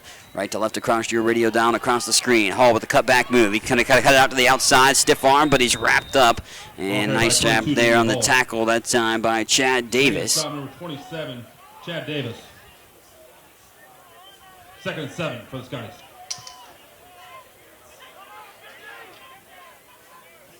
Scotty's now with 2nd down here after a 2-yard gain by Hall. Here's a snap. It's on the ground. Spear gets it. He's just kind of in no man's land and will go forward. May actually get a yard out of that situation, but may get back to the line of scrimmage. Yeah, just to the line of scrimmage. Tristan Spear held on to the ball. That's the key because they had issues holding on to the ball, did Highland, early on in this contest. 6, Tristan Spear. No good in the play. So Scotty's finding an opportunity offensively here with 1:31 to go in the first half. And, well, they see a timeout called now here for Highland. Or Independence calls a timeout, excuse me, in this situation. But the defense comes up big, forces some negative plays. Rico Hanna with the sack, forces the Indy punt. Good return by Isaiah Gray to midfield. But now it's 3rd and 7 for Highland's offense situated for themselves here in this scenario. So Highland, well, they could have the lead. Could be at least within 3, but right now they're down by 6. 9-3 is the score with 1:31 to play in the first half, and an opportunity to get points on the board here in this drive will go a long way for the Scotties, even if they're unable to take the lead in this situation. Points would be big time, just for the confidence level. Scotties only down by 6, but some of the miscues that have happened so far in this ball game, ultimately Highland happy to be where they are on the scoreboard at this juncture, perhaps. Jamison looks like he's almost lined up offsides. And 1:33 on the clock, but I think they're going to put some more time on the clock is what they're waiting on here in this one. Trip receivers to the far side once we get to the clock back reset. Now they added 3 seconds to the clock, 1:34 on the clock. 9-3 lead. Indy still on top. Spear in the shotgun formation. Hall will go in the sidecar on his right hip pocket. He calls for a man to go in motion in Howard. And Spear now got some open space. He's going to air it out to Jamison on the near side. Jamison going to go for it. He has the catch, but he's out of bounds. And maybe didn't even hold on to it. But right there, Ronnie Jamison had an opportunity, but ran out of real estate to come away with it. Good coverage on the near sideline, too. Brings up 4th down, and they tried to go for the big play and the big home run hit, but unable to successfully accomplish that feat on the Tristan Spear pass to Ronnie Jamison. And the punting unit now comes on, and 1:28 left to go in the first half. Independence is going to have an opportunity on offense for themselves. Back deep to receive for the Pirates. Number 2, Carlos Thompson. Back deep. Actually, well, now Independence raced over to the far sideline. I wanted to call a timeout. Takes their 3rd. Independence calls their 3rd timeout, and Minute 28 left to go in the first half. 9-3. Independence leading this year on the Scotty Sports Network and 103.9 KNZA and MSCSports.net. Well, Highland's defense has played pretty solidly in this ball game. You look at the team statistics, you only have a total of 89 yards for Independence, but only 30 yards offensively for Highland. That's because of the issues with the snaps earlier. They lost 2 fumbles of 4 fumbles that they had. They only lost 2, but they lost a lot of yardage on top of that, and bad situations led to opportunities on the 2 fumble recoveries for Independence, twice in the red zone, which they got points out of. Brandon Bia, 8-yard touchdown run where the PAT was blocked. Also a 32-yard field goal as well for Independence. Lane Spiker back out there to punt it away for Marquise King. I think it's back deep. It's either King or Thompson. One of the two. Back around the 12-yard line. Spiker had an issue with one of his punts earlier that led to a short field, but wants to pin Independence back deep this one with 1:28 to go. They bring some pressure. Lane gets this off. Nice spiral. That's going to be a fair caught. Now it's up for grabs, and it's bobbled all around. The pile is on top of each other as the fair catch was called. He did not field it cleanly on that, and it was up for grabs after that. Independence showing that they have the ball here on the bottom of the pile, but no clear indication shown from either way, and well, they didn't indicate it one way towards Highland, so White Hat ultimately says that Independence did get back on top of it. Carlos Thompson was the dude back deep, and he gets back on top of it, fielding it around the 17-yard line. 18-yard line is where they officially mark it down, but another costly situation almost for Independence. That would have been huge for Highland because that would have set them up in their red zone, but Scotty's unfortunately will have to go out there on defense now and buckle down with 1:18 to go. Defense has been strong, though, and Kendrick Caddis has been a monster today. He's been wreaking havoc right and left. The linebacking core of him, Jeremiah Hill and Rico Hanna, have all made huge impact plays. They've had 2 interceptions, does the defense for the Scotties as well. 1st and 10 for Brandon Bia. In the shotgun, one load back in the backfield, calls for the snap. He's going to hand it off to the near side. Lauren Young gets the hit, but it's going to be Jakeem Green with the tackle. And it's going to be Taylor getting in. Danye Hopkins. Hopkins with the carry. Jakeem Green coming in and tackling after a 4-yard gain. 2nd and 6. Clock continues to churn as we go under a minute before halftime. Brandon Bia in the shotgun again. One load back. Trip receivers at the far side. They hand it off up the middle. Hopkins takes it and big-time lick again. That time a hit by Rico Hanna. And he gets him to about a 2-3 yard gain. Sets up a 3rd and short.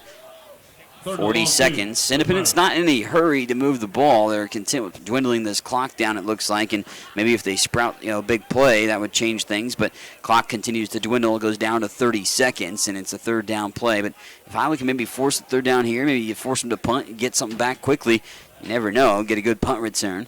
But the clock continues to churn. It's down to 19 seconds. They will have to make this snap because the play clock's down to 8. Brandon Bia now in the shotgun, takes the snap, going to hand it off to the near side. Hopkins gets it again. Isaiah Gray with a nice open field tackle, and Jeremiah Hill in there too. And that will most likely do it for the first half. The few last ticks will come off, and we'll head to halftime with an Independence lead, 9-3. Points all off turnovers in this ball game for both teams. Highland had an opportunity to take the lead back after going up 3-0 after a turnover on the 2nd play of the game by Independence, but 2 fumbles that led to Independence getting the ball in the red zone lead to them getting a touchdown and a field goal of their own, and that's why the Pirates lead at 9-3 as we head into the halftime mark here at Kessinger Field on this Sunday afternoon. Postponed due to weather yesterday, but back at it with some nice weather today, and Independence leads Highland 9-3 at intermission. We'll have halftime statistics when we return here on 103.9 KNZA and the Scotty Sports Network. What is it that stays with Highland alums that make them want to come back and work there? Almost 40 Scotty alums are now Scotty employees. and that number increases every year. Highland President David Rice encourages and supports those who work there with a simple philosophy. You're hired to do a job, do it well. Supporting folks to do their jobs encourages them to meet Rice's simple but high standards. Consequently, Highland faculty, staff, and administration are all part of a supportive culture that helps each other do their jobs well. Check it out, Highland Community College, online at highlandcc.edu. Is your future secure? The Bendina State Bank is your community-minded bank that accepts the responsibility of helping neighbors and friends live easier through insecure financial times, providing loans for home, auto, and agriculture, as well as standard checking and savings accounts. Depend on your friends at the Bendina State Bank to help secure your future. Member FDIC, an equal housing lender.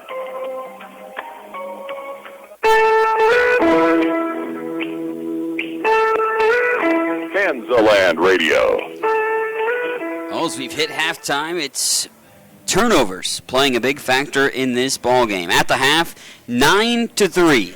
That's all the scoring that has happened, and it's all happened because of turnovers for both teams in this showdown. So that's what's led to the scoring unfolding the way that it has here at intermission, as we are on the Scotty Sports Network today. Also 103.9 KNZA. Mike Smith alongside with you, of course, for the showdown. Rainbow Communications with us here for a rebroadcast on Rainbow Communications, rainbowtel.net for video on demand, and, of course, to watch back the broadcast at a later date. But here at intermission, look, this game started off with a bang for the Scotties, or at least what we thought was a bang, as interception on the second offensive drive of the game, or the second offensive play of the game. It was Kendrick Caddis picking off a Independence pass. He took it back to the house.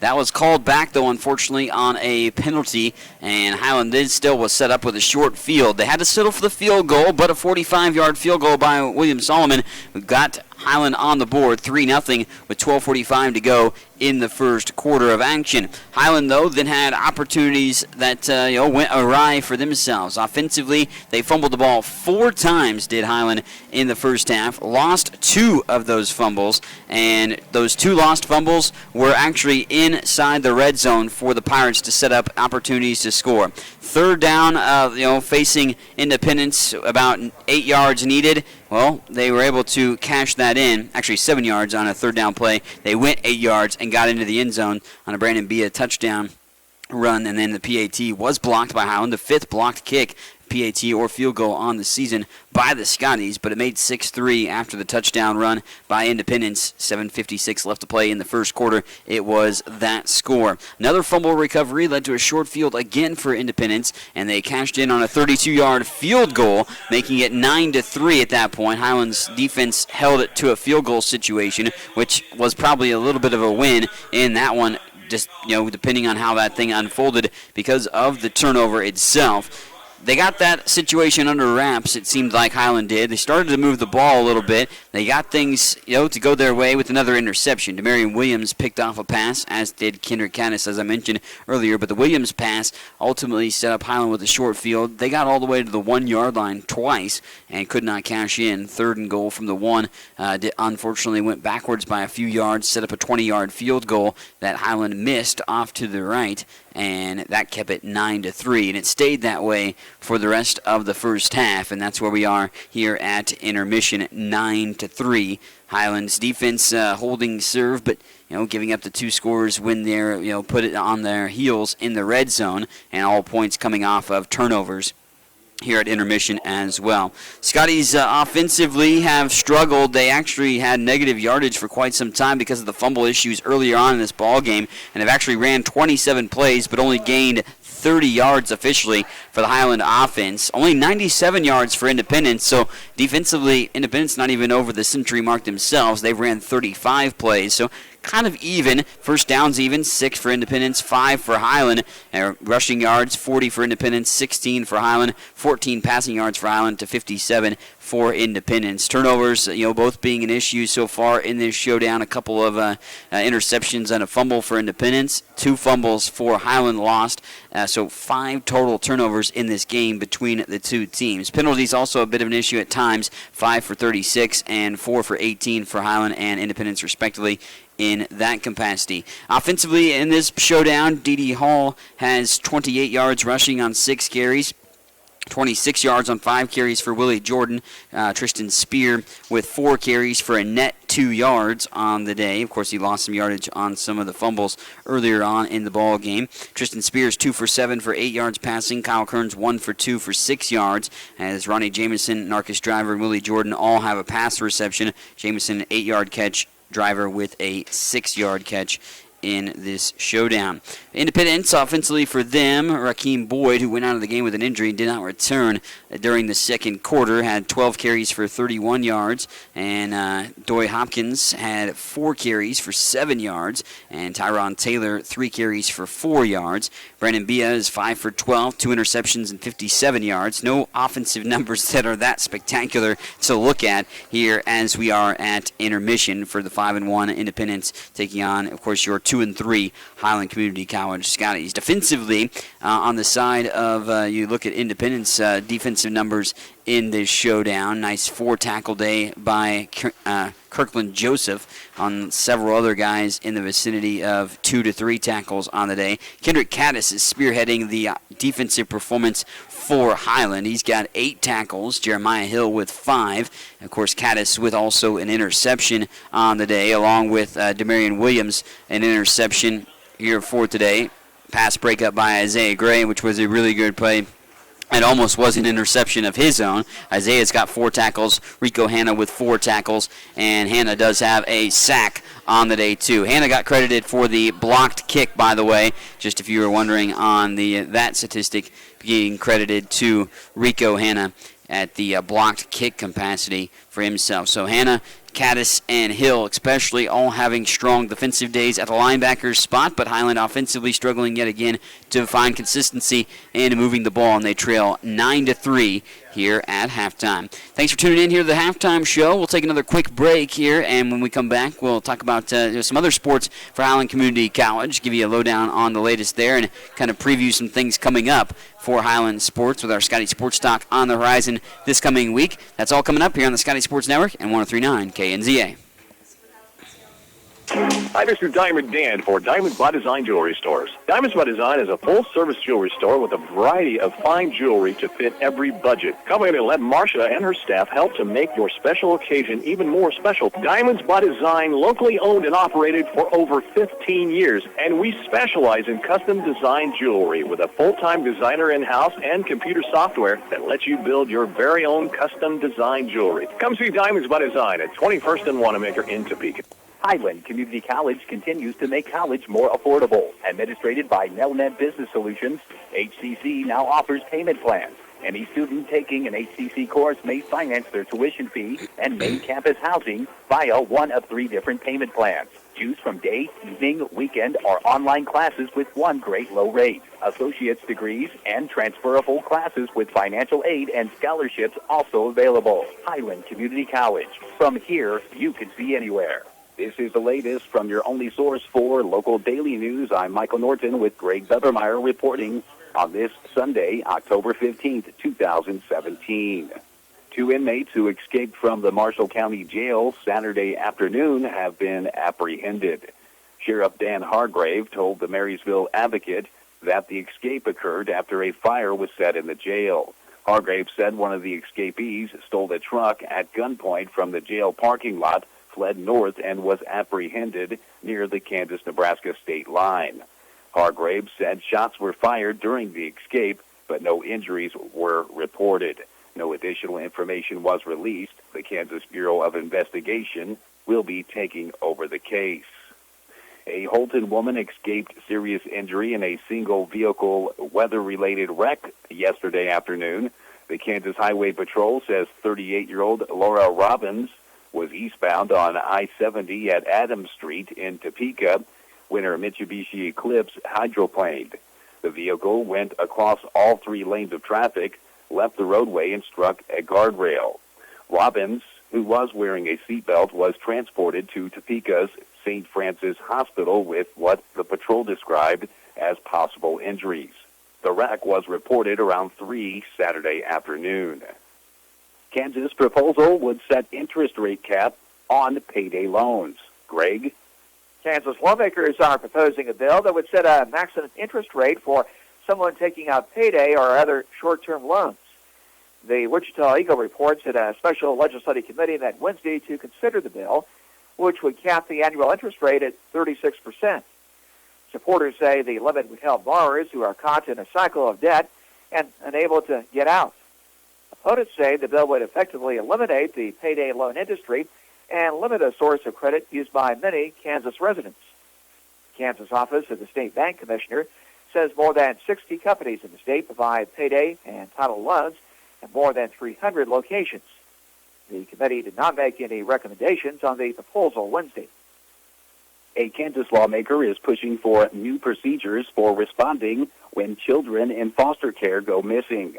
Foster care contractors revealed recently that more than 70 foster children are currently missing in Kansas. The report was in response to questions about the August disappearance of 3 sisters from a Tonganoxie foster home. Officials say the number amounts to about 1% of the state's foster children, a rate in line with the national average. The Lawrence Journal-World reports that Democratic Senator Laura Kelly said Thursday there needs to be a system similar to an Amber Alert that would prompt an immediate search. Foster care officials say they file monthly reports with the Department for Children and Families on missing foster children. Kelly says that's not enough. USD 415 receives donation. Greg Bevermeyer has that story. The Hiawatha School District has received a nearly $9,000 donation from the Hiawatha Youth Basketball League. Jody Twormley, representing the league, presented a check for $8,750 to Board of Education President Dr. Pete Rose during Monday's meeting. The donation will be used for the purchase of new middle school basketball uniforms and coaches' salaries. Twormley says the league for boys and girls in 2nd through 6th grades started in 2013 with 29 teams and now are up to 62 teams. Games are played at the Hiawatha High School and Middle School, along with the Hiawatha National Guard Armory and Fisher Center at times. Twormley said the average attendance is between 1,800 to 2,000 people each Saturday for the 31 games played. She says local businesses report they see a significant increase in sales on the Saturdays in January and February when the league is running. Missouri Governor Eric Greitens wants to add 800 new jobs to the state's National Guard. The Jefferson City News Tribune reports that Greitens on Tuesday at the National Guard's Jefferson City headquarters announced plans to add the jobs by 2019. Greitens says the additional jobs will have a $15 million economic impact. The Republican governor said 85% of the job openings will be for full-time guardsmen, and the remaining 15% are available for civilians. There currently are 9,300 soldiers serving in the Missouri National Guard. Your Kansland News continues on this Sunday, online at mscnews.net, and on the air with the following funeral notices. The funeral service for Gene Gibson of Highland will be tomorrow morning at 10:30 at the Chapel Oaks Funeral Home in Highland. The family will greet with friends a half hour prior to the service. Massive Christian burial for Leroy Benoit of Humboldt will be tomorrow morning at 10:30 at the St. Anthony's Catholic Church in Steiner. The mortuary of Holton is in charge of the arrangements. A memorial service for Bobby Lindsay of Horton will be Wednesday morning at 10 at the First Christian Church in Horton. The Dishon Maple Cheney Mortuary in Horton is handling the arrangements.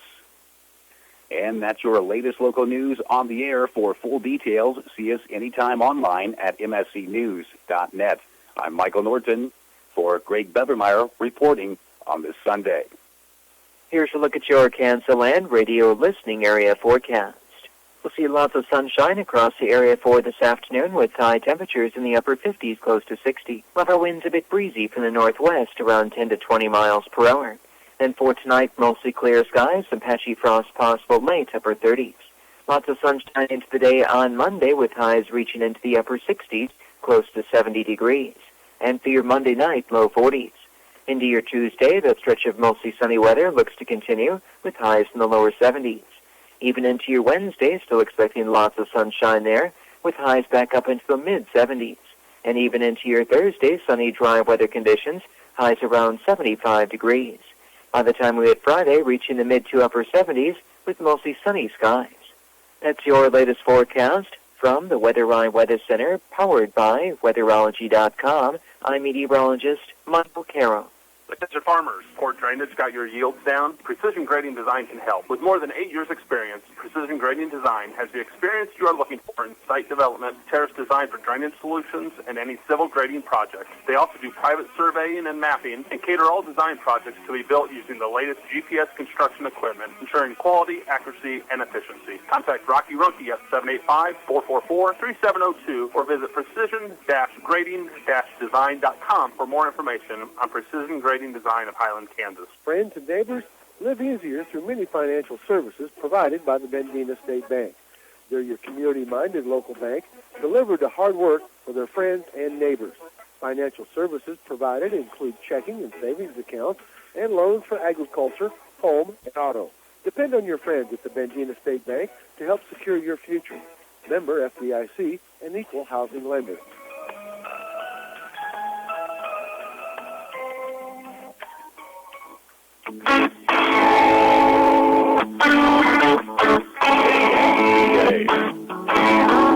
Welcome back in here on 103.9 KNZA and MSCSports.net, along with the Scotty Sports Network for today's showdown. Highland hosting Independence, the 6th-ranked team of the country, and it's 9-3 here at intermission. We're about 4+ minutes away from the second half of this one as Highland got on the board first. Interception that led to a 45-yard field goal. It was almost a pick six, but it was called back because of a penalty, and ultimately then 2 fumble recoveries in the red zone that Indy were able to put in for scores, an 8-yard touchdown run and a 32-yard field goal to give them a 9-3 advantage. Highland missed a 20-yard field goal and missed an opportunity for a touchdown as well during that same sense that they missed the field goal on.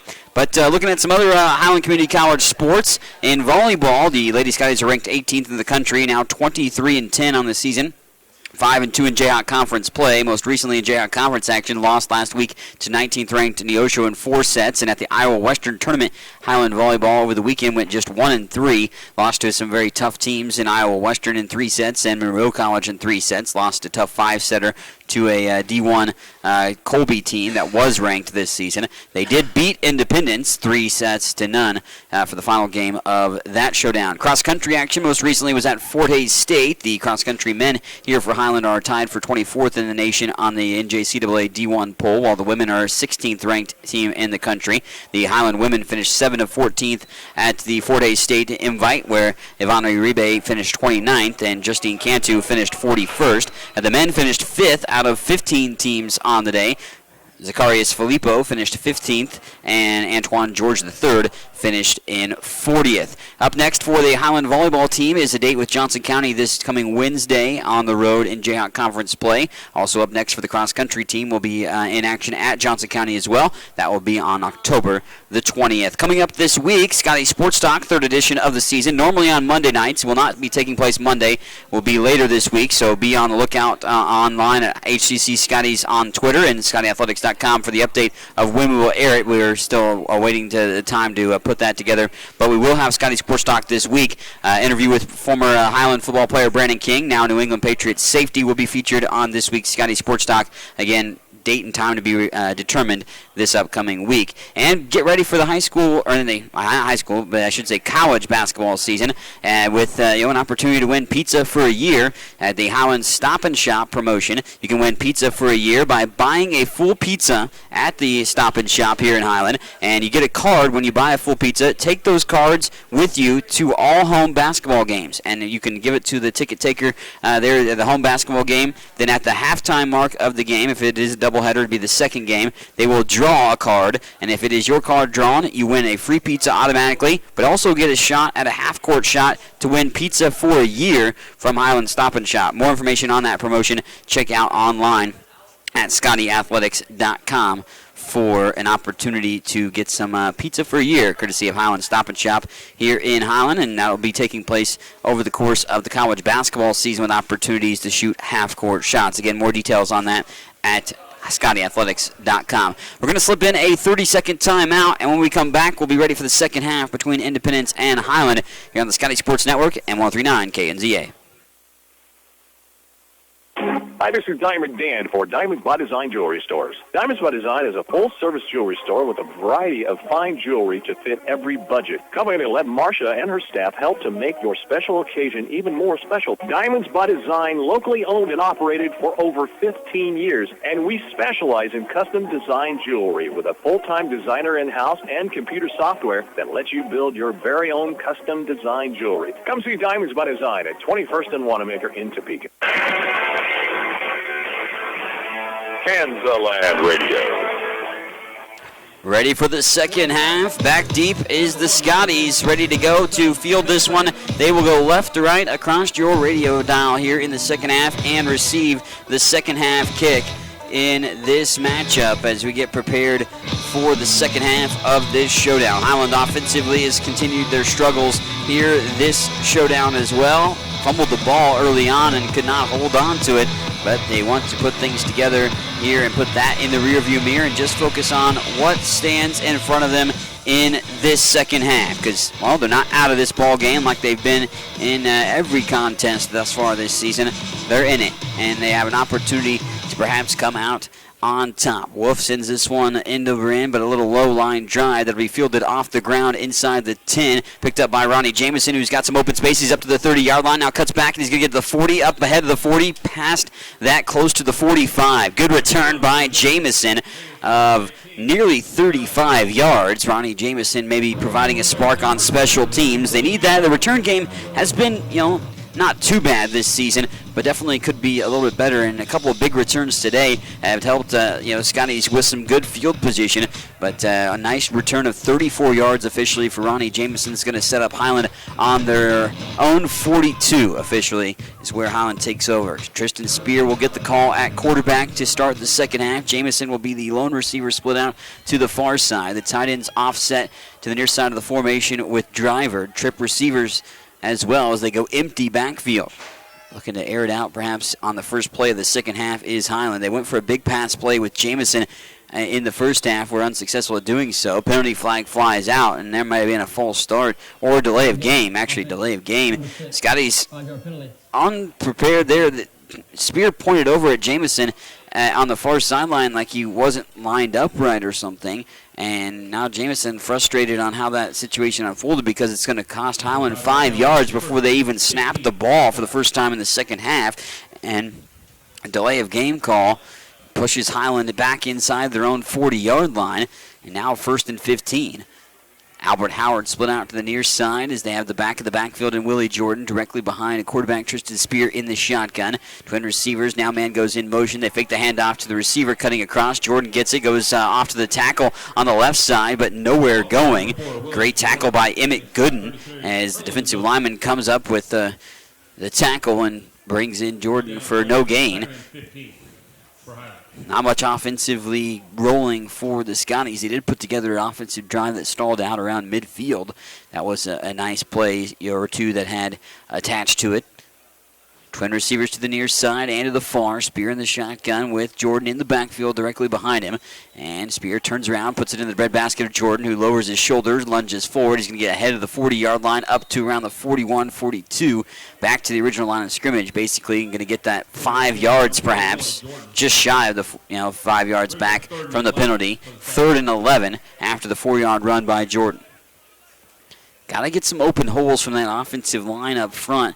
Want to be able to generate some things and opportunities that they can put together. Torrey Boone, by the way, of course, moved in from his left guard position to the center spot after the snaps were a bad issue earlier on here today. Spear right through the hands of the guy driving in right behind him. It was deflected. Jameson, the intended target here in the flat to the near side. He would have had a lot of ground and territory to cover to get the first down and plenty of guys to get around as well, but an incomplete pass it goes, and 3 and out, losing a total yard on the drive for Highland. And the Scotties will have to punt it away and try to pin Independence back deep again. Defensively, they're going to need another big-time play perhaps in this one. Lane Spiker back to punt this one away. Wind at his back, but it didn't help the Scotties earlier today when He punted one. There's this good spiral, though, here. And this one's high up into the air, backpedaling towards the 10, fielded by Thompson. Thompson takes it, cuts back around one eye, and now misses another tackle, and he's going to be brought down ahead of the 20-yard line to the 21. Thompson shedded two different would-be tacklers and did a nice dance move around those two, but ultimately multiple guys get in on the tackle, including DeAndre Peterson to help finish off the play. Marion Brown also in on the tackle for Highland. 1st and 10 from the 20 officially now for Independence, who again scored their two scoring opportunities because they were in the red zone when they started the offensive drives. Offensively outside of that, they moved the ball on a few plays, but Highland was able to hold them in check compared to where they went. They wanted to go with the run a little bit more than Independence than airing it out, which they normally do, air it out more. Some confusion for the moment. Wanted to get the opportunity to sub in for Highland if they wanted to, because Independence had some late subs too, so the referees went in over the ball before it was snapped. Here's Brandon Bay. Now look at the pass here, this one, and it's going to be undercut. Actually, new quarterback's in, and that pass will be complete to the near side. Malik Henry, who did not start the first half, is in the second half. Malik Henry is the guy I mentioned from Florida State, over 1,000 yards passing on the season. Now he is in at quarterback to help orchestrate the offense for the Pirates. Gain of about 7 on the completion. And that sets up a 2nd and short. Pass completed to Terry Tillman. Henry in the shotgun calls for the guy to go in motion to his right side at the running back spot. Now fakes the handoff. Henry keeps it, now throws the pass, and it's going to be bobbled that time. Went off the hands of the intended target, Thompson. Johnson dove for it, tried to intercept it, but could not get to it. Henry faked the handoff to Taylor, wanted to keep it himself, tripped, fell to his knee, and passed that ball. And he got it to Thompson, but kind of the back shoulder throw to Thompson across the middle. Thompson tipped it up, and Johnson, for Highland's defense, had an opportunity to be close to get that in an interception capacity. That would have been huge. It would have been the 4th interception for Johnson on the year, but nonetheless, it would have been great for Highland to force that turnover. It brings up 3rd down, 3rd and 3. Ball from the 27-yard line. Henry, quick drop, and that's going to be intercepted! Picked off by Hill. Hill looked like he was the receiver. Nice stiff arm. He's going to get back over to the far sideline, down to the 15-yard line. 3rd interception of the ball game, and it's Jeremiah Hill with his 1st interception of the season. Hill with a great pick there that time, setting up Highland in the red zone. Almost nearly a 1st and goal situation, depending on where they mark it. They mark it at the 13, and great play by Jeremiah Hill to give this ball back to Highland in a great scoring opportunity. Scotty's going to have to try to make this one pay off on the Hill interception. Hill returns it to the 13-yard line of Indy and sets up the Scotties in this situation for a potential score. Tristan Spear will be the quarterback again. He's in the shotgun with Jordan in the backfield. Receivers split out to the near side, or near side is Jamison, far side Howard, as the offense will line up on the right side hash. Tight end and fullback, or tight end's tight to the far side of the formation, fullback just offset. But 12:49 to play in the 3rd, 9-3 it remains. Highland gets the ball back after another turnover. They motion the tight end and fullback to the near side. And 1st and 10 from the 13-yard line. Spear going to hand it off to Jordan. Jordan straight up the chute. He's got one man to beat. Oh, he's hit right on the hip at the 5-yard line. Close to a 1st down. Jordan had one guy left to beat to get into the end zone, but impeded just enough to be brought down for his 2nd and 1. 5-yard line. The ball is where it's marked. So actually a couple yards needed, to get the 1st down. Spear back in the shotgun, calls for the tight end and fullback to go in motion now to the left side of the formation. Tight end lines up tight, fullback just offset. Now fullback in Delane is back in motion to the near side with Jordan in the backfield to Spear. Spear turns around, hands it off to Jordan. Jordan spins, he gets inside the 5, down to the 3. Actually, they may mark him back at the 4. Looks like his knee was down around the 4-yard line. Gain of 1 and brings up 3rd down and 1. So you can get the 1st down without getting into the end zone. And set yourself up with another fresh set of downs to punctuate this scoring opportunity off the turnover. Heavy package here with the tight end and two fullbacks tight to the far side, the near side of the formation. Hand off to Dede Hall. Dede's going to be hitting the backfield, though. Oh, man, Hall blew up in the backfield. Multiple guys in on that tackle, including Dior Johnson from his defensive back position.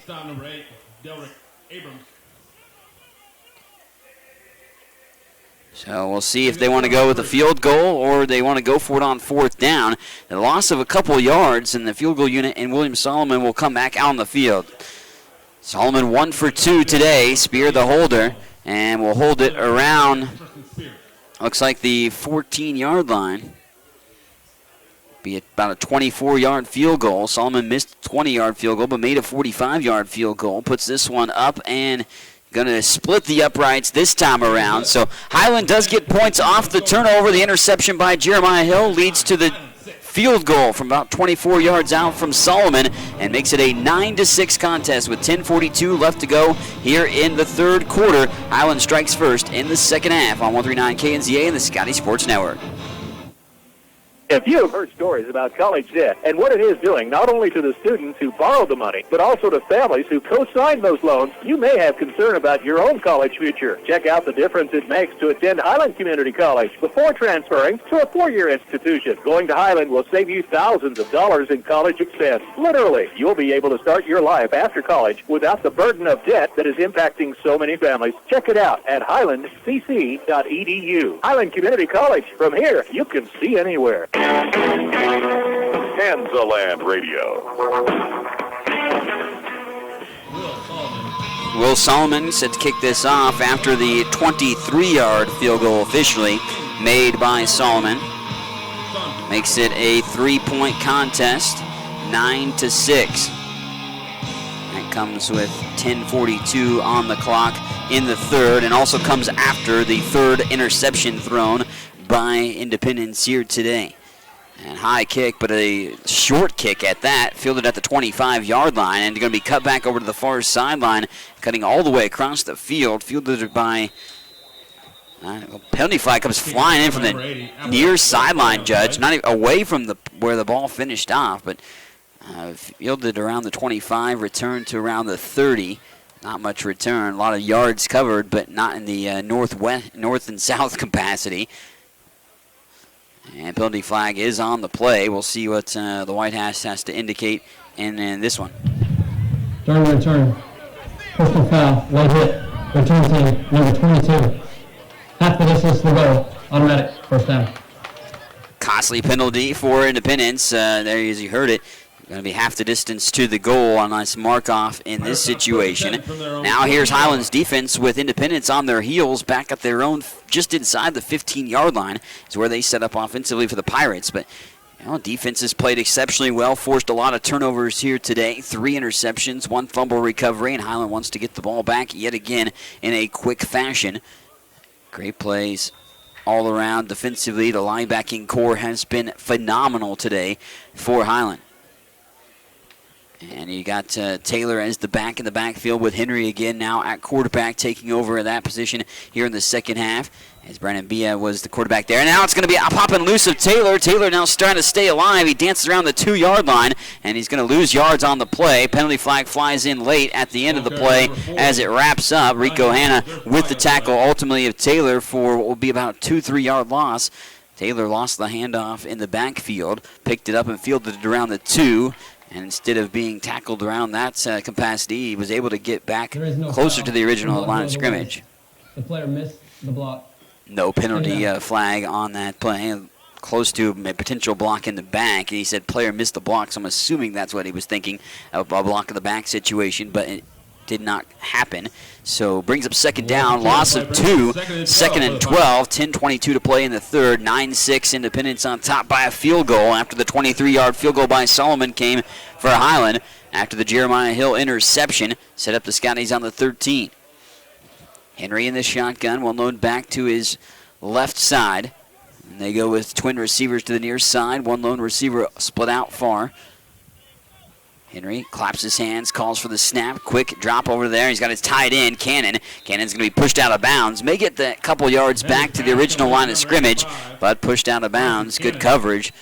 by multiple guys out there in the coverage capacity. Trey Barrett from his safety spot. Kendrick Caddis helping force the tight end Cannon out of bounds as well.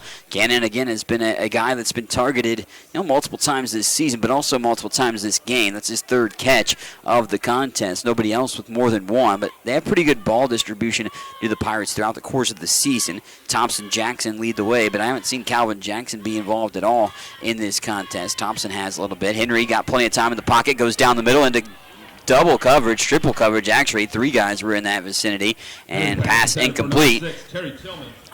Terry Tillman, the intended target. Demarion Williams, Darius Johnson also in there. And 4th and 10, good defensive stance as a 3-and-out forced by Highlands D, going to force Independence to punt deep from their own territory. Set up some short field as well. Back in punt formation for the Pirates, number 16, Paul Wolf. Punting this one away. Paul Wolf going to send it in over in, and Highland's going to have the ball back in their favor now. And hopefully, depending on this return, set up in Independence territory. Bring a little pressure. The punt, though, is going to be a solid one. It's going to hit around the 45, bounce into Highland territory just over the 50, and be down to around the 41-42. And the Scotties back in business on offense with some solid field position. And they've got to be able to find, though, consistency on the offensive end. Still, that is being, the issue. They've been set up with some short fields and unable to get in the end zone for touchdowns. They've settled for 2 field goals and missed another field goal earlier in this ball game. And 2 opportunities, really, that they had touchdown opportunities at hand for Highland, but could not get those to come to fruition so far. They have not scored a touchdown in regulation over the past few games and this game combined. They scored a touchdown, of course, in the Hutch game in overtime. Driver's now in at quarterback in the Wildcat formation. Justin Ruiz is the back. Driver keeps it on the fake handoff, and Narcus goes straight up the middle on about 2-yard gain. Narcus Driver taking over this Wildcat quarterback spot after Xavier Shepard unfortunately broke his leg against Hutch. And Shepard was able to turn out some pretty good plays at the Wildcat spot. And they're going to keep Driver in there, it looks like, at the quarterback position. Still in search of trying to find something that has been a consistent level of factor. Go twins to the near side, 1 lone receiver to split out far. Justin Ruiz has not seen much action quite yet today, but he's on this drive here for Highland. Fake the handoff to Ruiz. Driver looking to pass now. He's going to bring it down. He's going to sling it to the near side. Pass is going to be caught by Jamison. Ronnie Jamison hauls it in, even with the hand on his back. Jamison hauls it in for the first down inside the 30-yard line. Nice job by Driver to find himself a little bit of daylight to just kind of dance around in the backfield without being brought down. He was able to find a little bit of a window, too, to throw that down the field to Jamison. And Jamison hauls it in for a 22-yard gain and another first down for Highland. Howard will be the split man out to the far side. Lone receiver to the near side is Trey Parker. Driver continues to be the quarterback. Ruiz to his right hip pocket as Highland goes left to right across your radio dial and across the screen. Scotties want to call a timeout, but Narcus Driver comes in and comes up with a big pass play down the field to Ronnie Jamison, who has, wanted to get involved in this contest. Head coach Aaron Arnold spoke to me in our pregame interview. He said he wanted a guy like Ronnie Jamison, a big-time playmaker, to get involved in this contest, and that he has now with that big catch there of 22 yards, his second catch of the day. Jamison, of course, a South Carolina commit and a team captain, is ranked 4th in the Jayhawk Conference in yards per game. Despite the Scotty struggles in the offensive capacity, he still is ranked in the top 5 in the Jayhawk Conference in yards per game receiving for Jamison. He now has 26 catches on the year for nearly 300 yards receiving. The next thing that Highland needs to do is finish this drive and, just kind of put that little bow on top of this drive here with a touchdown. That would go a long way, not only to give them the lead, of course, but go a long way, I think, for the confidence level of the Scotties. 8:03 left to play in the third, 9-6. You're listening to Highland Community College football against Independence. 6th-ranked team in the country are the Pirates. Playing on Sunday because of the weather yesterday, delaying the game to today.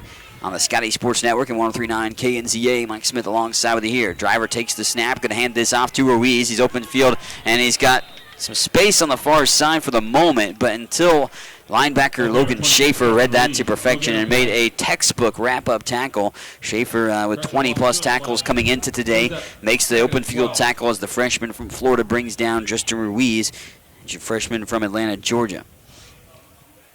Loss on the play as well. 7:35 and counting in this third quarter as the clock continues to churn. Highland down by 3. Ball just behind the 30-yard line now at the 31. So loss of 2. They'll go twins to the near side. Jamison the closest to the near sideline. Howard the split man out to the far side, and, well, penalty flag flies before the snap even happens. Driver continues to be the quarterback. Ruiz the tailback as well, and White Hat now with the signal. Ball start. Offense, number 79. 5-yard penalty. Still second down. So false start penalty on Highland moves them back even further on what was a 2nd and 12, now 2nd and 17 for the Scotties. Driver coming in at quarterback. He had not attempted to pass all season, but of course completed that 22-yard pass to Ronnie Jamison on this drive. But the penalty moves the ball back to the 36 and pushed back to a 2nd and 17. Back in at quarterback is Tristan Spear now. Spear, 3-step drop. He's hit in the backfield. Pass is going to be incomplete, and even if it was caught, it would have been basically for no gain in that situation. Janari Smith going for the catch, the tight end, but like I said, incomplete in the pass in the flat. Spear was hit in the backfield too as he threw that pass. That's how one of the fumbles happened earlier on in the ball game. Spear was hit when he dropped back the pass as well. That led to the short fields for Independence, one of them. Twin receivers to each side. Spear in the shotgun, Ruiz the tailback. Highland with under 7 minutes to play in the third, down by 3. And pass going to be caught that time. Stayed on his feet, it looked like. Actually, they may mark him down. Caught in the hands there that time by Ham. Shrez Ham making it a 4th and short. I thought he got closer to the chains than where they mark him, but they say his knee touches down, so it's going to be about 4th and 3. And here comes Solomon back on the field to try to tie this up. This is going to be a deep field goal.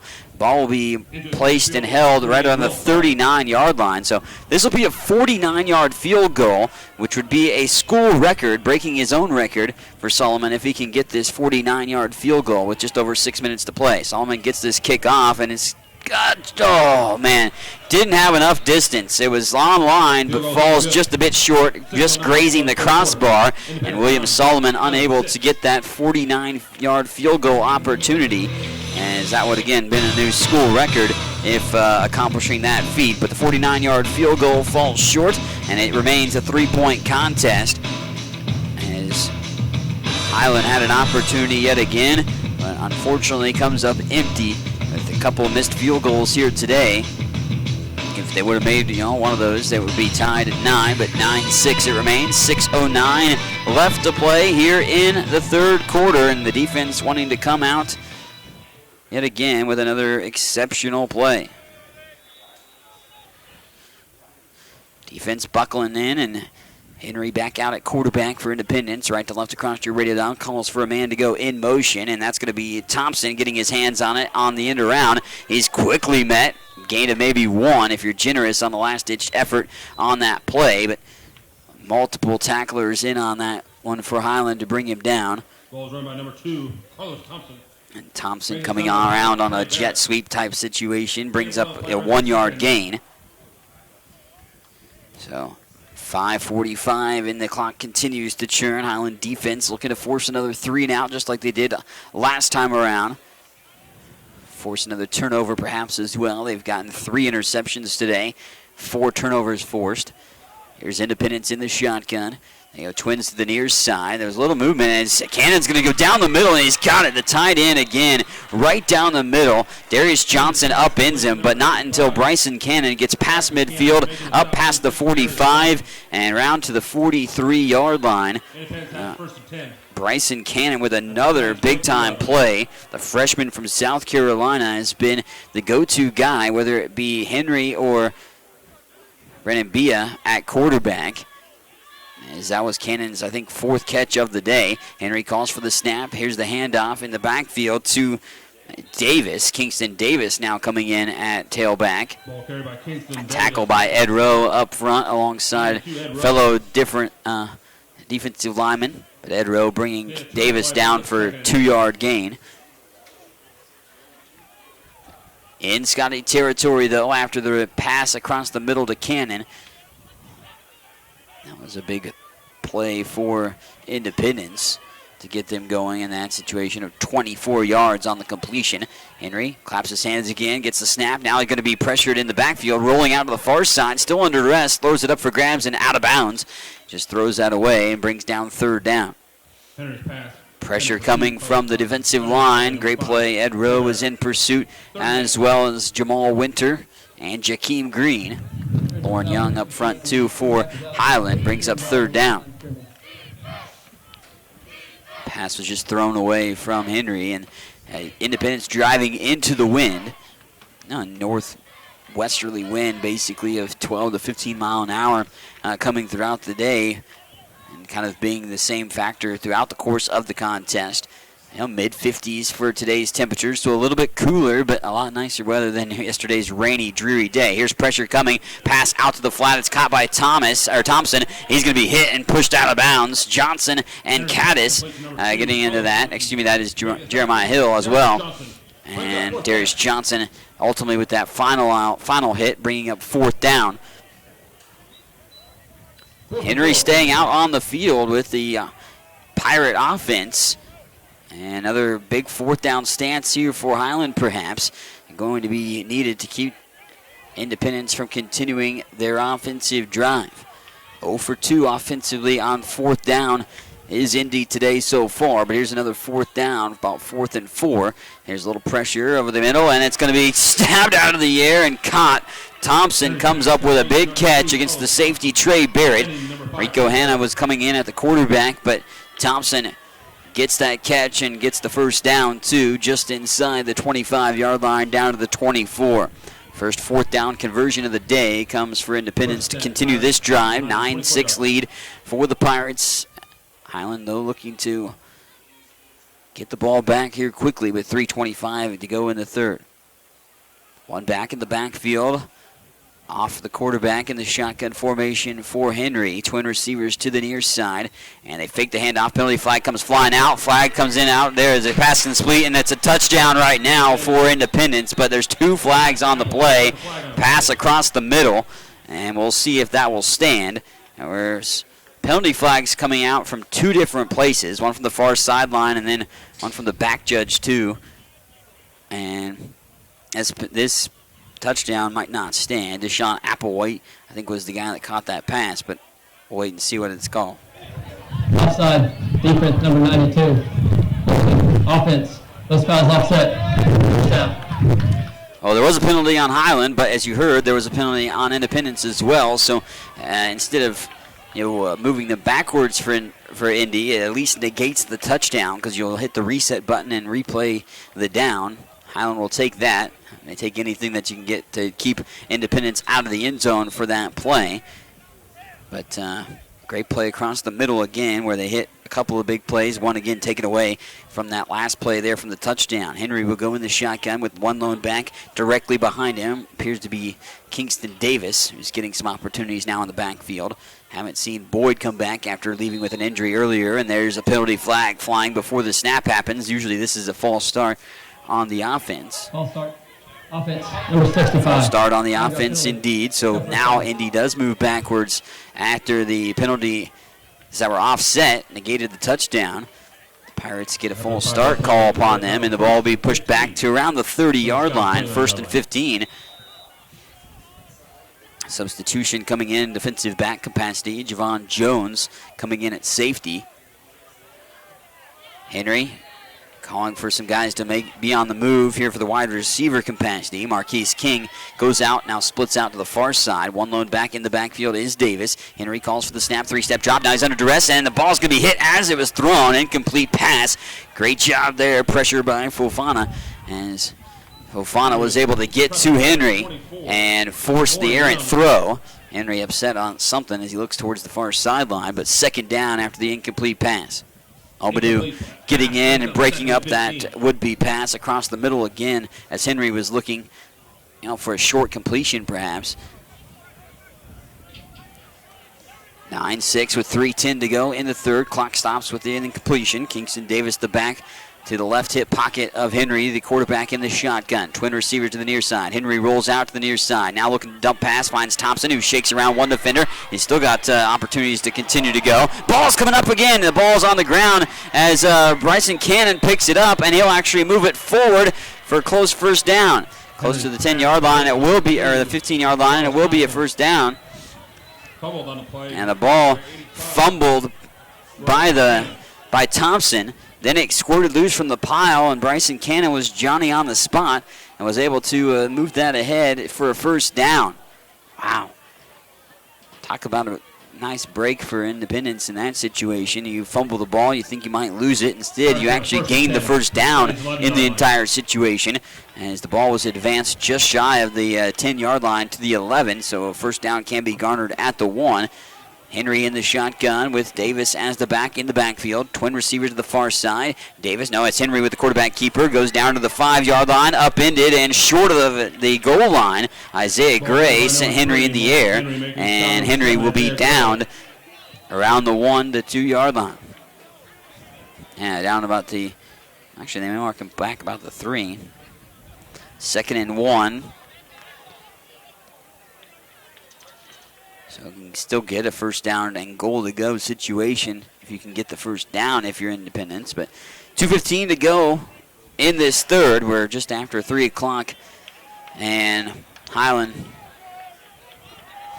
ultimately trying to keep Independence out of the end zone. Big play this time. Davis gets it. He lost the ball. It's up for grabs, and now the pile is a mass of humanity around the 5-yard line. Who will come up with it? If the Scotties can get that, that would be huge. Independence indicating that they were able to get back on top of it. Would be a loss of a couple of yards, and looks like the Pirates do retain possession.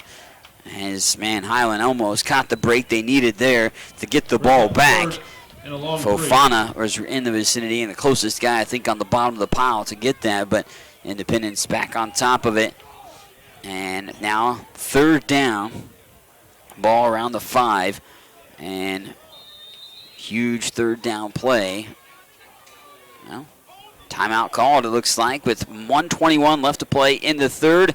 Independence still holding on to the lead, 9-3, but trying to add to it as we stand, as almost coughed it up on another fumble situation. But Highland presented with a big 3rd down defensively yet again, and I've said that a multitude of times, but trying to come up with the stop for the Scotties here in this situation. Highland, of course, if you can keep them to a field goal, that would be ideal, being down at this point. But keep them out of the end zone on this 3rd down play and force the 4th down. Force it backwards a little bit, that would be even better in this one with the timeout call. Don't forget, we'll have Scotty Sports Talk this week, yet to be determined on the date and time, but will not be on Monday night, but we will have Scotty Sports Talk 3rd edition coming up this week. Stay tuned to Highland Community College social media, HCC Scotties, to follow us on Twitter for updates for the latest Highland sports. And Scotty Sports Talk will chat with coaches of cross country.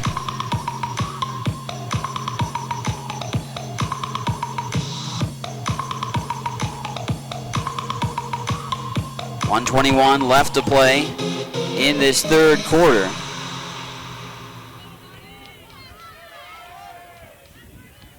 Pirates trying to punch it in here on the 3rd down. Now they can get the first down at the 1.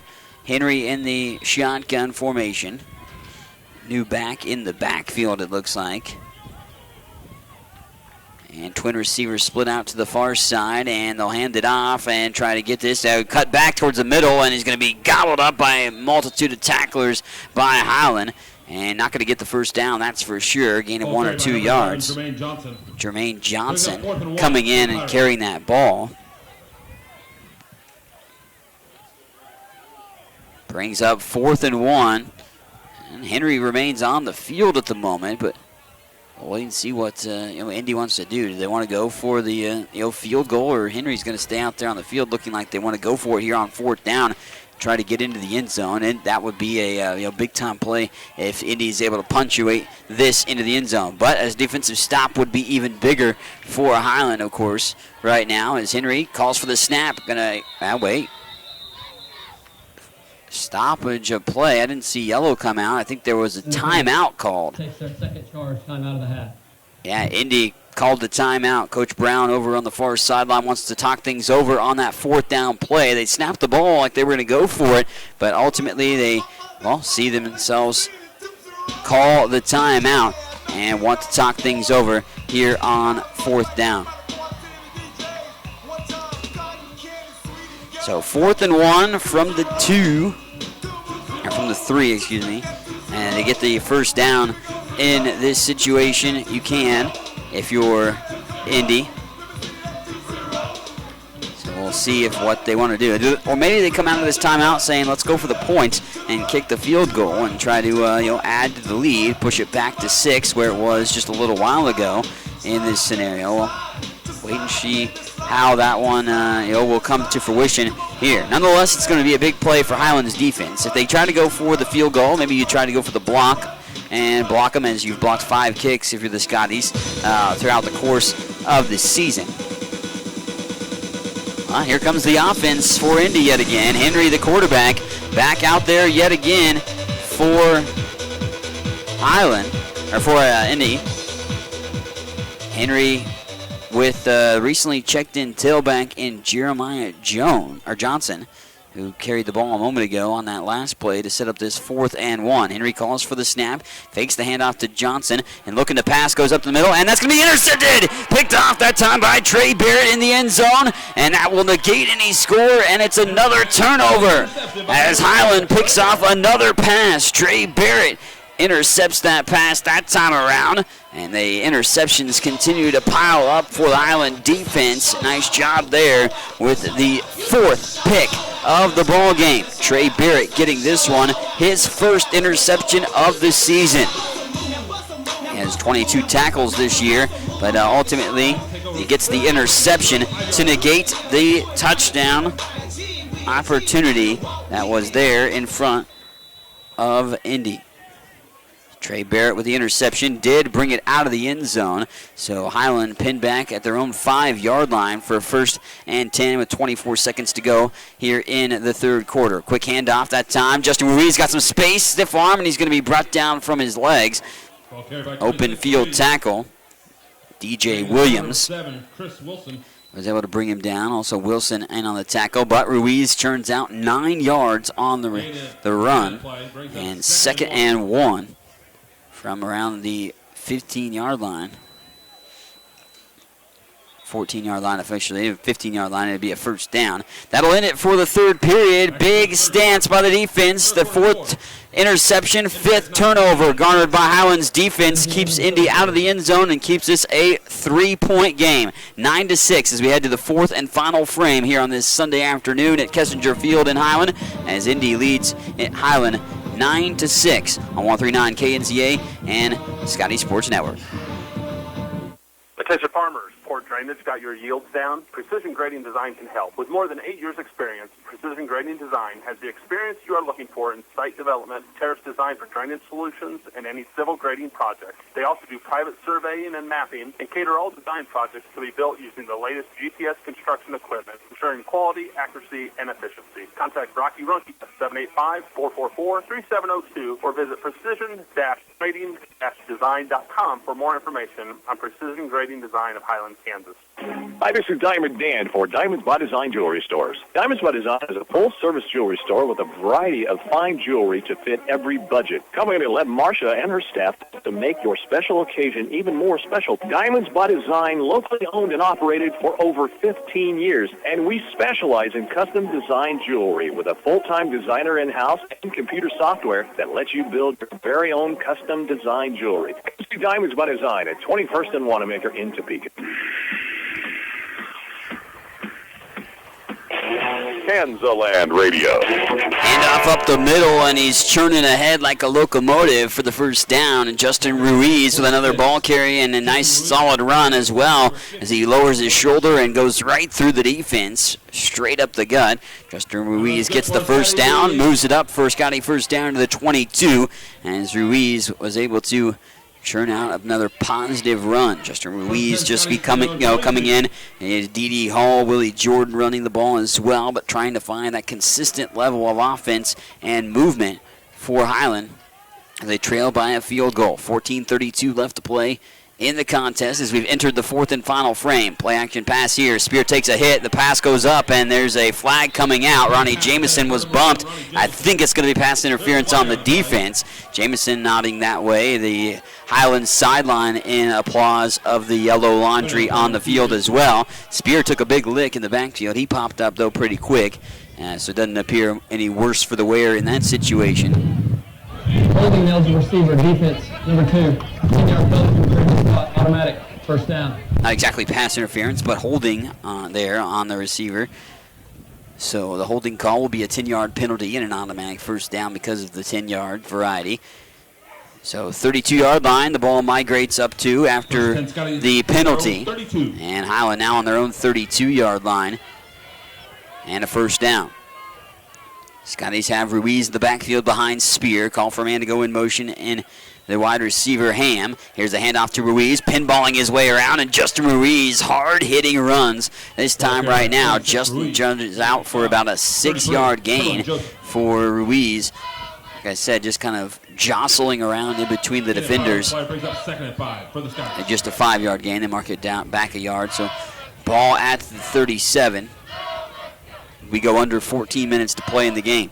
Justin Ruiz providing some good runs here for the Scotties. He's in the back again behind Tristan Spear, who's in the shotgun. Twin receivers to each side right now. Wide receiver goes in motion. Here's Ruiz again. Wide open hole down the middle. He's up to the third level, lowers his shoulder and loads it up, and the ball comes loose too. Oh, the ball is up for grabs right after midfield. Who's going to come up with it? Independence saying that they got to it, and they're headed towards their sideline in applause because they do have the fumble recovery. Wow. Man, Scotties had a huge run that time right up the middle by Justin Ruiz, but right there turned over after Ruiz lost the handle right after he got past midfield, and Independence is able to come up with the turnover. Another fumble for the Scotties here in this showdown, and it's the third one lost. Their third turnover overall in the game, but a costly one because not only does it give Independence the ball around midfield, but it negates one of the best offensive drives they were putting together this day. So turnover that time comes after the Trey Barrett interception, and it's the fumble by Ruiz around midfield. So here's Henry back in at quarterback for Indy. It's 9-6 lead with 13:41 left to play in the game. Defense needs to make another spectacular play once more for Highland here at this point. As they're going to hand it off, come to the off tackle to the near side, get a few yards out of that. Nice play by Darius Johnson to finish off the play. But the carry from the hands of Jamal Scott. Turns out about 4 yards. Fofana in on that tackle with Johnson, as I mentioned. 2nd and 6. Indy content, obviously, with dwindling the clock in the process of wanting to punctuate a drive with another score to extend their lead back out. Highland kept them out of the end zone last time around with the interception in the end zone by Trey Barrett. Henry in the shotgun on the 2nd down. And fakes the handoff, looking to pass, goes up for grabs, and that one almost intercepted again. Demarion Williams had a pick almost there, and an incomplete pass it will go. Pass intended for Marquise King, who almost turned to the defensive back and broke up that pass because Demarion Williams had that in his hands for what would have been his 2nd pick of the day, 3rd of the season, but just an incomplete pass brings up 3rd down. Big 3rd down right now because you're just across midfield at the 47, and if Highland can force the 4th down situation here, you'd see the punting unit come on most likely for Indy with just under 13 to play. Henry in the shotgun, the back just offset. Now under pressure, they're going to throw it to Scott, wide open in the flat. He's going to have the first down. Trey Barrett brings him down, but not until he does get the first down, all the way up to the 36. They brought in the linebacker for some pressure on the quarterback, and the tailback, of course, got out to the flat. No one in the vicinity of him. He was able to catch that 2 yards shy of the first down and then run for about 4 more yards to get the chain mover. And that pass complete there from Henry to Jamal Scott moves the chains on third down. Henry in the shotgun with the back directly behind him, 3 yards behind. Now he shifts him over to the right. Left to right across your radio dial. Fake handoff. Henry rolling out to the near side. Option pitch, and a nice stick there that time. The pitch goes to Thompson, and if the hit would have made it a little higher, that could have popped the ball loose, but Isaiah Gray goes low, brings down Thompson for no gain. Henry optioned that good 4 yards away as Thompson had no opportunity really to turn it up the field after he got the ball, because he kind of had it high and had to make sure he would hold on to it. Isaiah Gray, nice little tackle, wrapping up the legs and bringing up Thompson with no gain. 2nd and 10. Shotgun with Henry with twins to the far side. Calls for the snap. Going to hand this off. And in the backfield, great tackle in the backfield by Fofana. Omadou with another tackle for loss and gets the 1 yard loss from Scott on the run. 11:33 and counting to go. Brings up 3rd and 11. And the Pirates not really finding offensive success for themselves here at this juncture. They got into the red zone, had an opportunity to score. Highland stymied that with the interception. Now trying to force this into a 4th down situation again. Twin receivers to the near side. Henry back in the shotgun formation again, trying to bring some pressure. Maybe Highland will on this play on 3rd down. And just bring the defensive line. Pass to the flat, incomplete. Can't hold on to it. Johnson, the intended target, out of the backfield. Jeremiah Hill in coverage. Incomplete pass brings up 4th and 11. Henry with his hands on his hip, looking like he was going to stay out there for the moment. But here comes the punting unit on. And looks like they will just punt this one away. Or maybe you try for the field goal here. And they do bring on the punter in this one. Paul Wolf comes in to kick this away. Overland Park, Kansas native as well, by the way.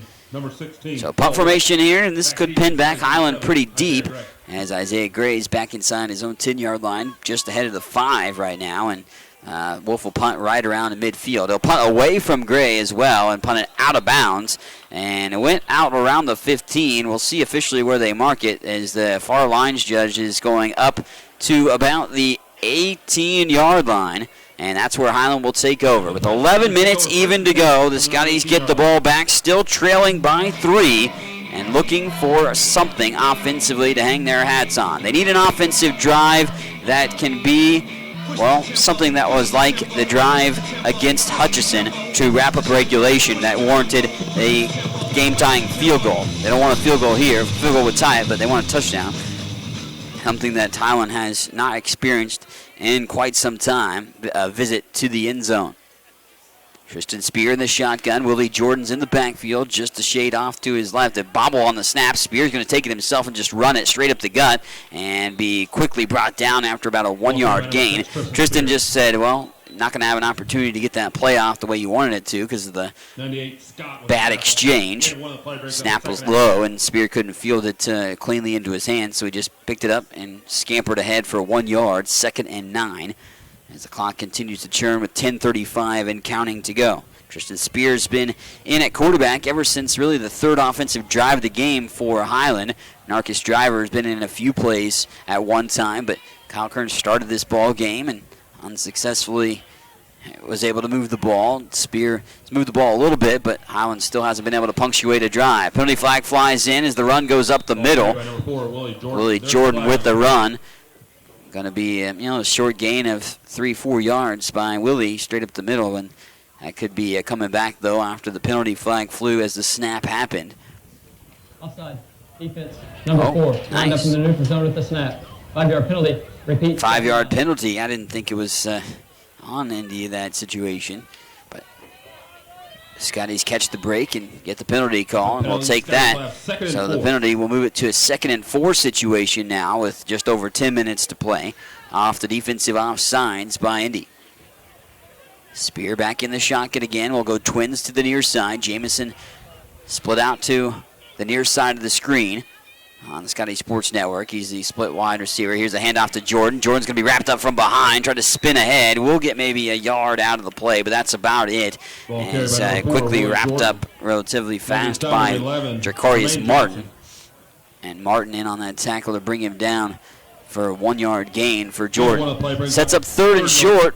3rd and 3. 3rd and 3 for the Scotties, but deep in their own territory with the ball on the 25, just ahead of the 25-yard line.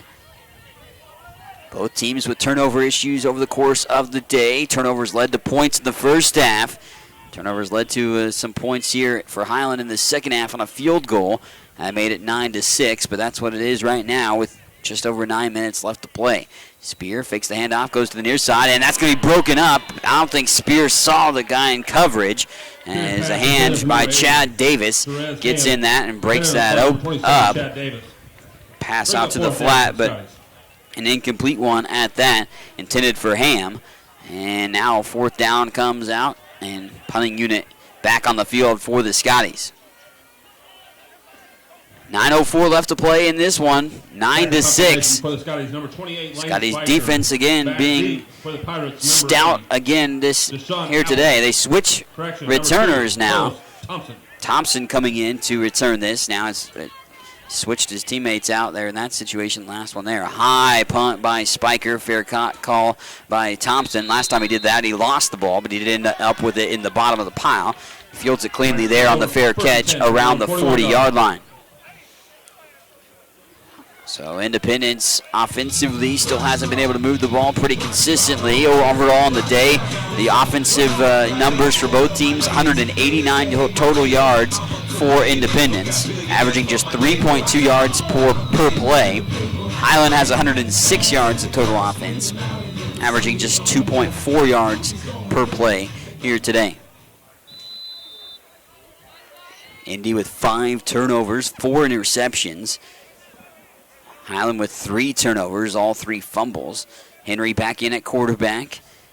Got twin receivers to the far side. Movement up front. The guard on the near side, on the right guard on the move. False start, and Indy moves backwards 5 yards on the first play of this offensive drive. Penalties starting to pile up again, too. This will be the 9th penalty on Indy, who's actually a team with the lowest total penalties on the year in the Jayhawk Conference and lowest total penalty yardage per game. They only average about 35 yards of penalties per game, but right today, 50-plus yards of penalty. And Henry in the shotgun, fakes the handoff, rolls out to the near side. They take away the short pass, go down the field, and just over the top of the head. Penalty flag comes flying in at the end of the play, back towards midfield. Didn't see why that would come out. I'm not sure why the penalty flag would be thrown here in this situation. Ineligible receiver downfield. Ineligible receiver downfield on the Pirates. So on top of a play that doesn't pan out to anything positive, it goes negatively with the penalty flag called out in that situation. I was looking towards the ball, but there was apparently an offensive lineman too far downfield on the throw from Henry, so that pushes them back even further, so it's going to be first down again, but about 1st and 20. As the ball is still just ahead of the 30-yard line, around the 31. Henry in the shotgun with the pistol formation, calls for the back to Joe offset to the left side, cuts back up the middle, and a handoff there that time as Kingston Davis, Jamal Scott, excuse me. Scott kind of jostles his way back for most of those yards that was lost on the penalties.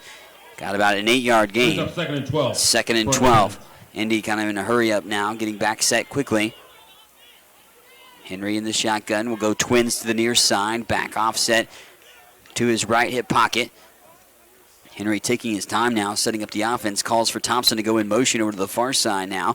Drops back to pass under duress, looks to the running back here on the near side, and it's going to be right at his feet. Incomplete pass. Jamal Scott was the guy to bail him out, but Scott couldn't hold on to it, and great pressure coming up from the middle. Fofana in on there and getting into the face of Henry, forcing the incomplete pass and a 3rd and 12. 3rd down and long. Scotties can make the stance here, force the punt, get the ball back. 8:15 to play here in the fourth. But Highland hasn't been able to, of course, offensively, put things together for themselves. Henry again. Got the tight end tight to the far side, dropping back to pass on third down. The pass goes across the middle, almost intercepted again as it goes over the head of Thompson, and it falls short of the would-be gentleman to pick that off, Darius Johnson, in on coverage. Thompson saw it sail over his head, by the way, too. Good coverage by the corner. I think that was Williams once more, but forces fourth down, and here comes the punting unit on for Independence again. Defensive struggle here in this showdown, especially in this second half. Turnovers being a big issue for both teams on the day. Isaiah Gray could use a big return on the punt return. He had one earlier in the first half, a great punt return. They got him back to midfield. There's a good kick by Wolf. Gray's going to field this. Actually, don't get out of the way. And it's going to be bounced and stay alive. I think it might be a live ball. And I think it actually hit a Scotty at that point.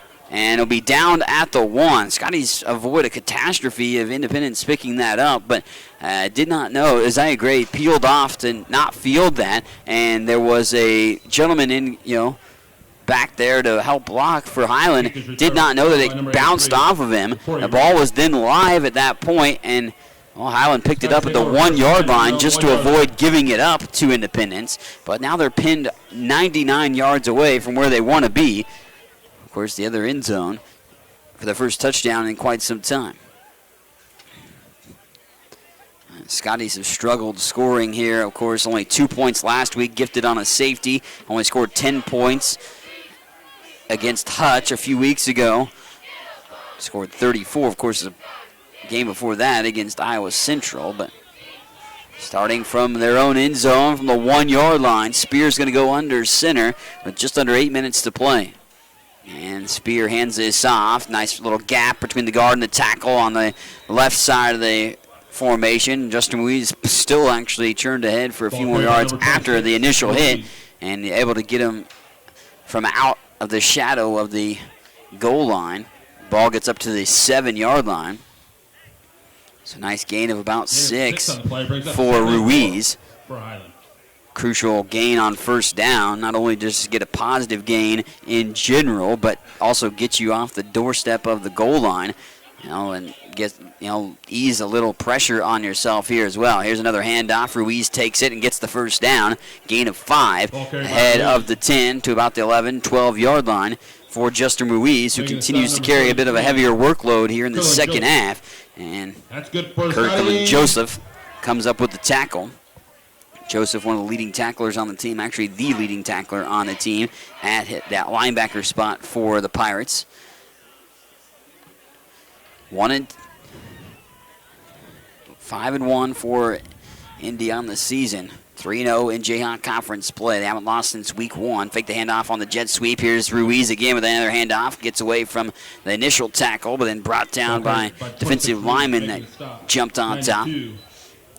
Jawan Blankenship in on the tackle. Gain of 4, though, by Ruiz. Solid gain on first down. 6:30 and counting to go in this ball game, and Highland going to have to cover plenty of real estate to get a score on this drive. Starting on the 1-yard line, they've moved the ball just ahead of the 15, the 16-yard line at the moment.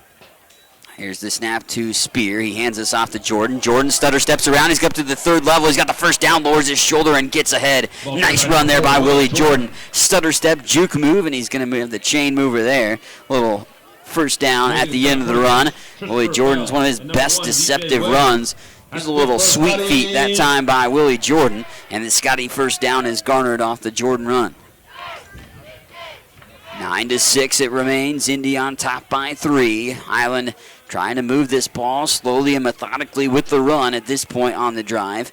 Spear calls for a guy to go in motion, and they hand it off to Jordan. Actually, now they're going to fake the handoff, go to the near side on the pass, and he just throws it away. Penalty flag comes flying in on the near sideline. There's another penalty flag as well.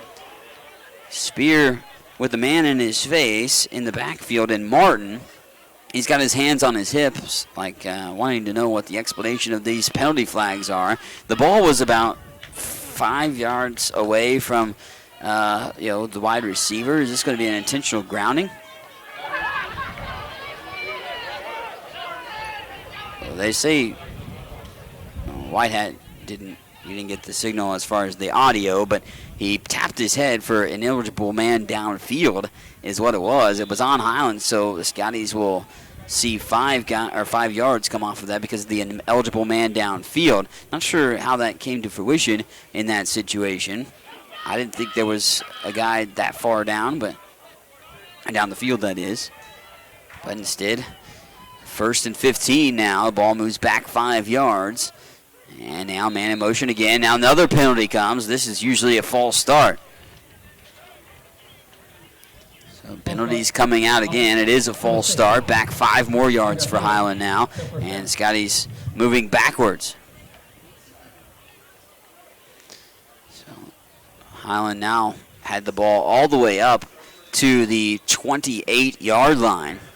That's where the original line of scrimmage is on this on this situation. But now it's first down at the 18. Ball keeps going backwards. 2 penalties on Highland. And the snap comes, and it goes off to the side. Here's Spear going to have the completion. Here's Jameson with some open space. He's going to carry a defender with him. And Jameson's going to get most of the penalty yardage back, be about a yard shy of the original line of scrimmage. And it will be another penalty flag. Wow. This is back in the backfield, actually, where Tristan Spear.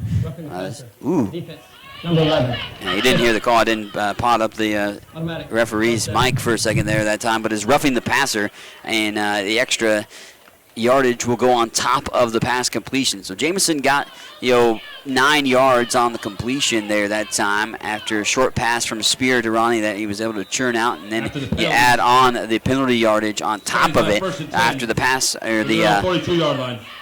Roughing the passer call. That gets Highland all the way up to the 42-yard line. Scotty 42 is where they'll set up 1st and 10 now after the personal foul call. Willie Jordan gets the handoff, and man, is he swallowed up pretty quick and wrestled to the ground fast. Nice stop there that time. Emmett Gooden coming up with another tackle. Emmett has been stout up in that defensive line position. He's got 40-plus tackles this year, one of the leading tacklers on Independence's defense. No gain for Jordan. Sets up 2nd and 10 as we're under 5 minutes now to play. Highland still trailing by a field goal with the ball, but still plenty of ground to gain here in 4th down. Utiaga going to split out now as the slot man at the tight end spot over on the far sideline. Fullback's just offset to the near side. Movement up front, and Highland again with a false start. Man. False start. Offense. False start happening on the Scotties. Going to send it to a 2nd and 15. Both teams have had their fair share of those types of miscues here today. And right now, you've got to see how they will be ultra negative in these situations for Highland, more costly because, of course, trailing and have the ball right now, and the clock is not their friend. The clock continues to go and tick. 4:20. Spear in the shotgun. Ruiz directly behind him and twins to each side. Tristan looking to pass. He's got some time. Going to roll out to the far side. Now goes to the flat, but he leads his man a little bit too far. Justin Ruiz can't haul that in. Incomplete pass stops the clock at 4:07, but it's now going to be 3rd and 15.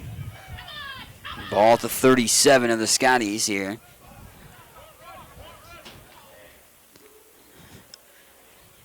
.407 left to play in the 4th quarter, and a crucial 3rd down coming. Highland doesn't get this 3rd down. They're going to have to punt it away because you wouldn't want to turn it over here on downs in this vicinity. And there's still enough time that you can think that your defense would get back on top of it. Spear in the shotgun, calls for a man in motion in Howard. And Spear now in the pocket, now brings it down. The pocket collapses. Tristan runs, but he's going to get back to the line of scrimmage, and that's it. Multiple guys going to bring down Tristan Spear, and that included Emmett Gooden. And Tristan saw the pocket collapse relatively fast, didn't have enough time to survey the field for a pass play, and he gets back to the original line of scrimmage, and it brings up 4th and 15, and here comes the punting unit. Back deep for the Pirates, number 2, Carlos Thompson. Carlos Thompson back deep again. Scotty's going to need another maybe turnover, get a shorter field. That might be what they have to get at this point. Here comes some pressure this time. Spiker's going to put this one in over into the near side line and go out of bounds around the 32-yard line. Looks like is where they'll mark it for Indy to take over offensively. 3:19 remaining in the game. Pirates get the ball back, and they'll just try to play keep away a bit from Highland at this point. Get a score, you never know what could happen, but right now Highland needs just the ball back and as fast as possible. Scotties have had opportunities. They've missed 2 field goals, 20-yard field goal and a 49-yard field goal. Both teams have given each other opportunities and extra opportunities because of turnovers. Highland's winning the turnover battle by 2. 5 turnovers, 4 interceptions, 1 fumble off Independence, 3 fumbles from Highland. Henry continues to be the quarterback right now. Pump fake, now going to the near side, airing it out, and that will be incomplete. Good coverage that time by Johnson. Thompson wanted pass interference perhaps, but it looks like Thompson just kind of ran into Johnson and ran out of opportunity in green space along the near sideline. So Henry and Independence tried to get the big play on first down. Brings up 2nd and 10, also stops the clock at 3:14. So that helps Highland as far as keeping time on the clock here, but they're going to have to get a 3 and out, really, and be the ideal situation to get the ball back with ample opportunity to make something happen. And here's the handoff, trying to bounce it outside, and now this will be just strung away. Nice hit there by Highland. They're going to actually maybe lose a yard or 2 on the play. Trey Barrett picked up the ball, but it did not pop loose until Jamal Scott was knocked down. Scott will lose a yard and now brings up 3rd and 11. We went under 3 minutes to play. Can churn down about 20 more seconds off the clock before you have to snap this if you're the Pirates on 3rd down. It's 2:40 and counting to go. If you let the play clock dwindle down, which would be an ideal situation if you're Independence. Henry taking his time. Play clock's down to 4. Henry now 2 seconds, calls for the snap, gets it, handoff into the backfield, and Highland's defense corrals the ball pretty quick again. Kendrick Caddis, as Hopkins comes in and carries that ball. Lauren Young in on the tackle with Kendrick, and no gain on the play, brings up 4th down. 2:22 to go. Yeah, clock stopped, but Highland calls a timeout. Scotty's call a timeout. They have 1 left in the ball game. 2:22 remaining, and Isaiah Gray will be back deep to field this punt. Starts with a big return, perhaps. Obviously, just to return it and keep the ball in your hands. We saw a situation on the Pirates side where Thompson, the punt returner, called for the fair catch but didn't field it cleanly on the catch and almost coughed it up on a fumble in that situation. Back in punt formation. Gray will have to just be disciplined enough to try to make sure that he can get a return, but we'll see what they want to do. Paul Wolf back standing on his own 15-yard line, or just ahead of that, to punt this one away with 2:22 remaining in the contest. Highland down by a field goal, 9-6. And Wolf, high kick as Gray comes in to call for it, and he bobbled it for a moment. He fields it now, and he's going to pick it up, come up, and take a hit. Ooh, man. Isaiah Gray got hit up and right around the 35-yard line. Went backwards a little bit, so they'll actually mark him at the 32. Gray did not field that cleanly like I was just talking about doing. It went through his hands, landed right underneath him, though. He was able to pick it up and scamper around and only got to the 32-yard line. That's where Highland will set up with 2:11 left to play.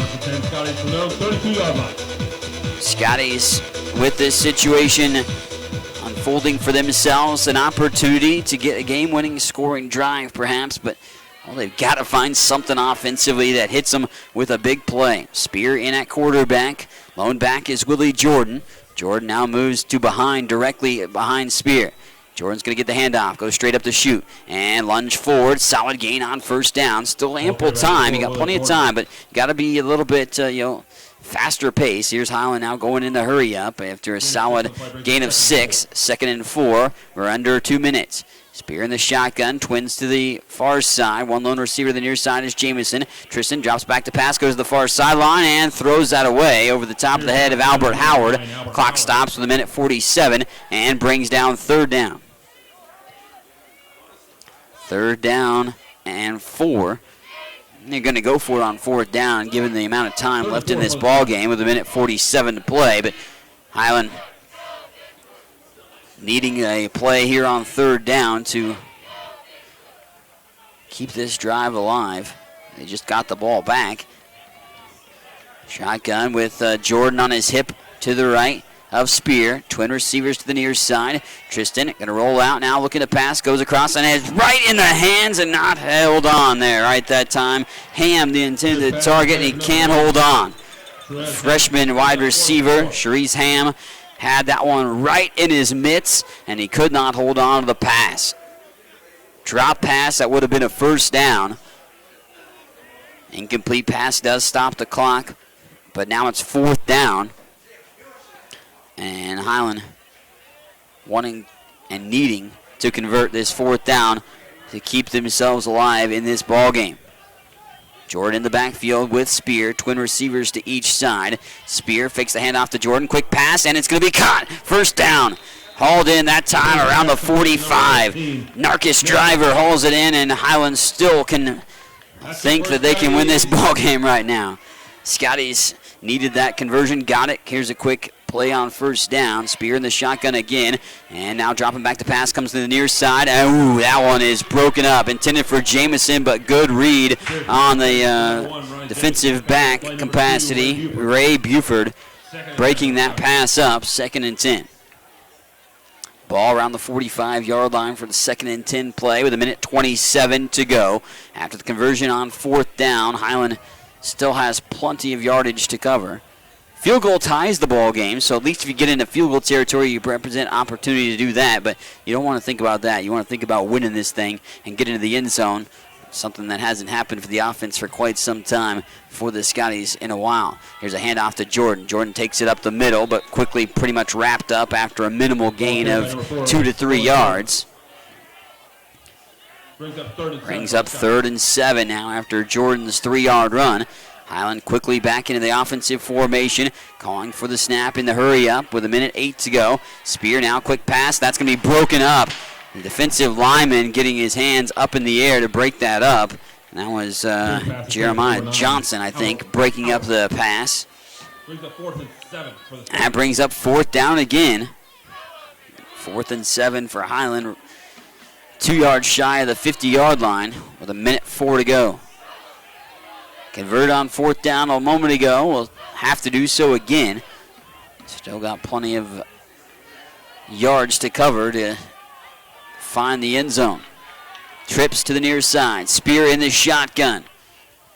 Motion in from Jamison. Tristan under duress. Now he's got it there. He's going to be knocked around. The ball comes loose and Independence comes up with it. Ball comes away from Tristan Spear as he was hit, trying to go down the field again, and Independence recovers the fumble on the far sideline, and the Scotties turn it over again. Blankenship, the guy, I think, with the strip, and fumble recovered by the Pirates, and that is the 4th fumble of the ball game for Highland. The Scotties' 41-yard line. 9 turnovers in this ball game overall between the two teams.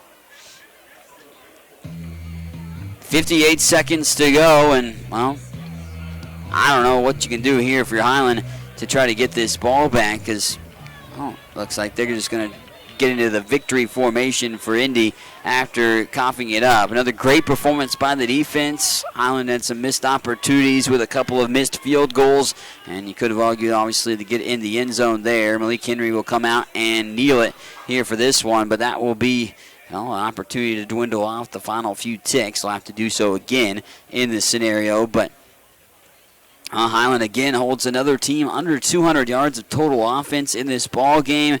Gets 5 turnovers, but ultimately can't cash in. 2 turnovers of Highland's 4 fumbles on the day.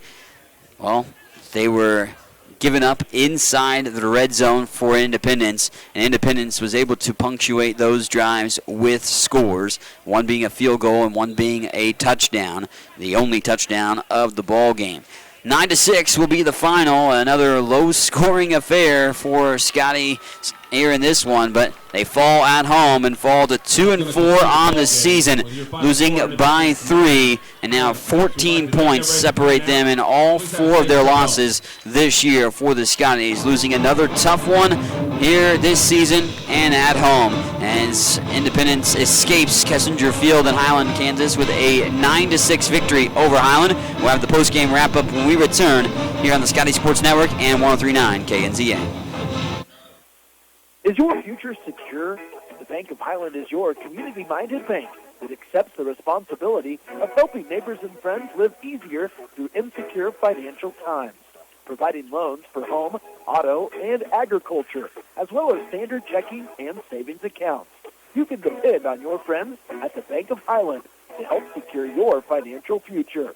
The Bank of Highland, branch of Bendina State Bank, member FDIC, equal housing lender, making life better right here at home. Highland's new precision agriculture program is designed for the farmer or related farm worker of the future. The future arrives quickly. Today's agricultural work goes beyond the field and barn to the computer, the satellite, the drone, the research lab.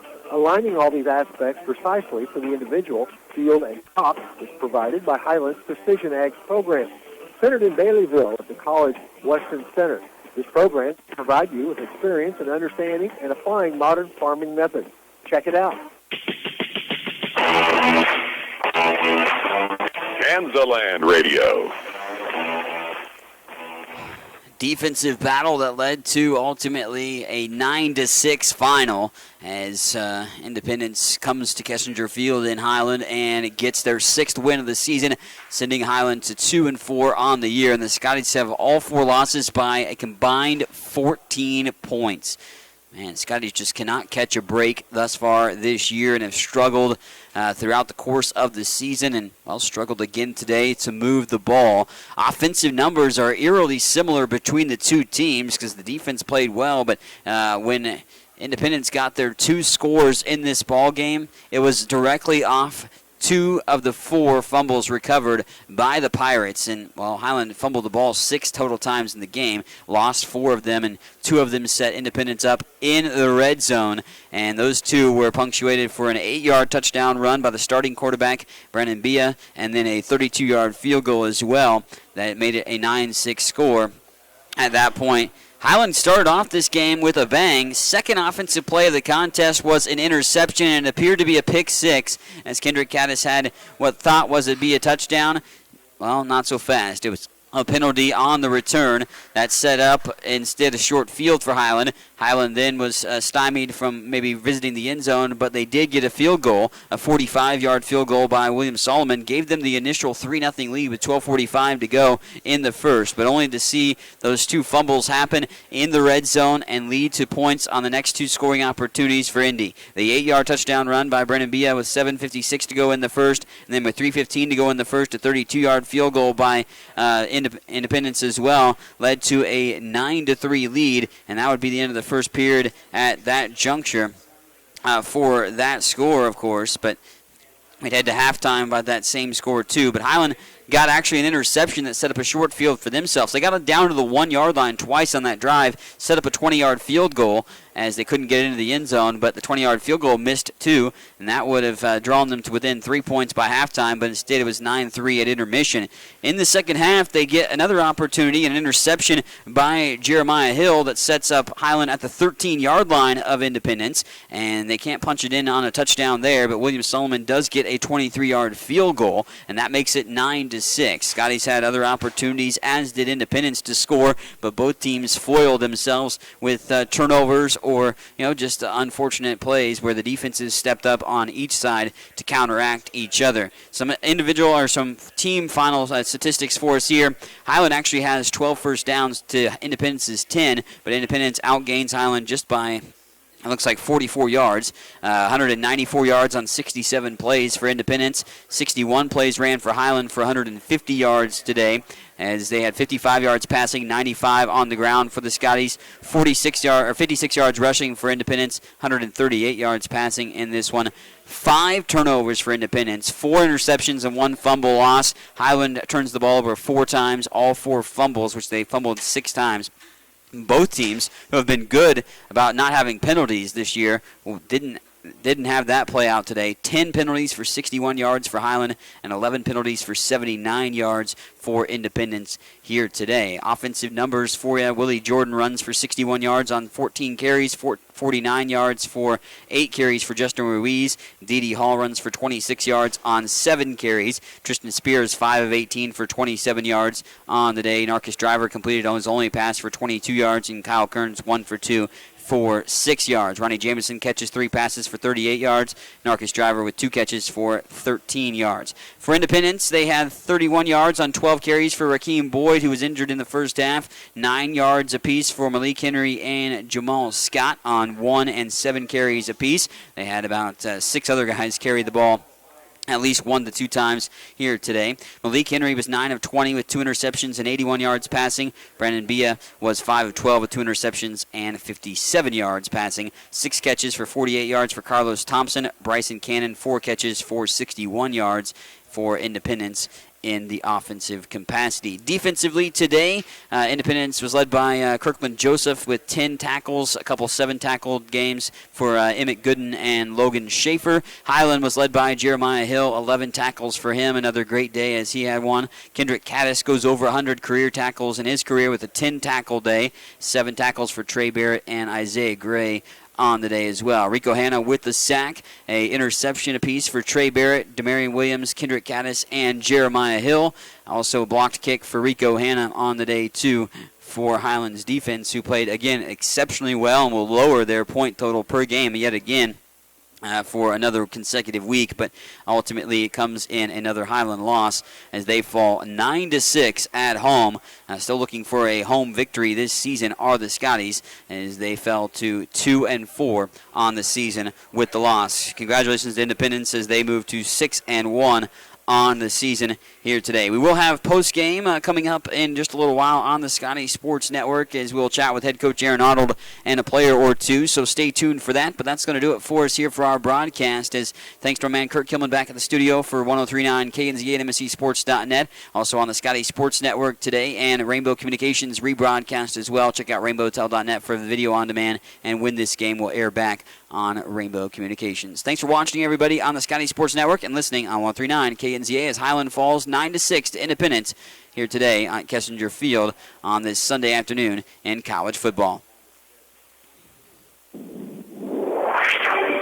for listening to coverage of Highland Community College Athletics on 103.9 KNZA.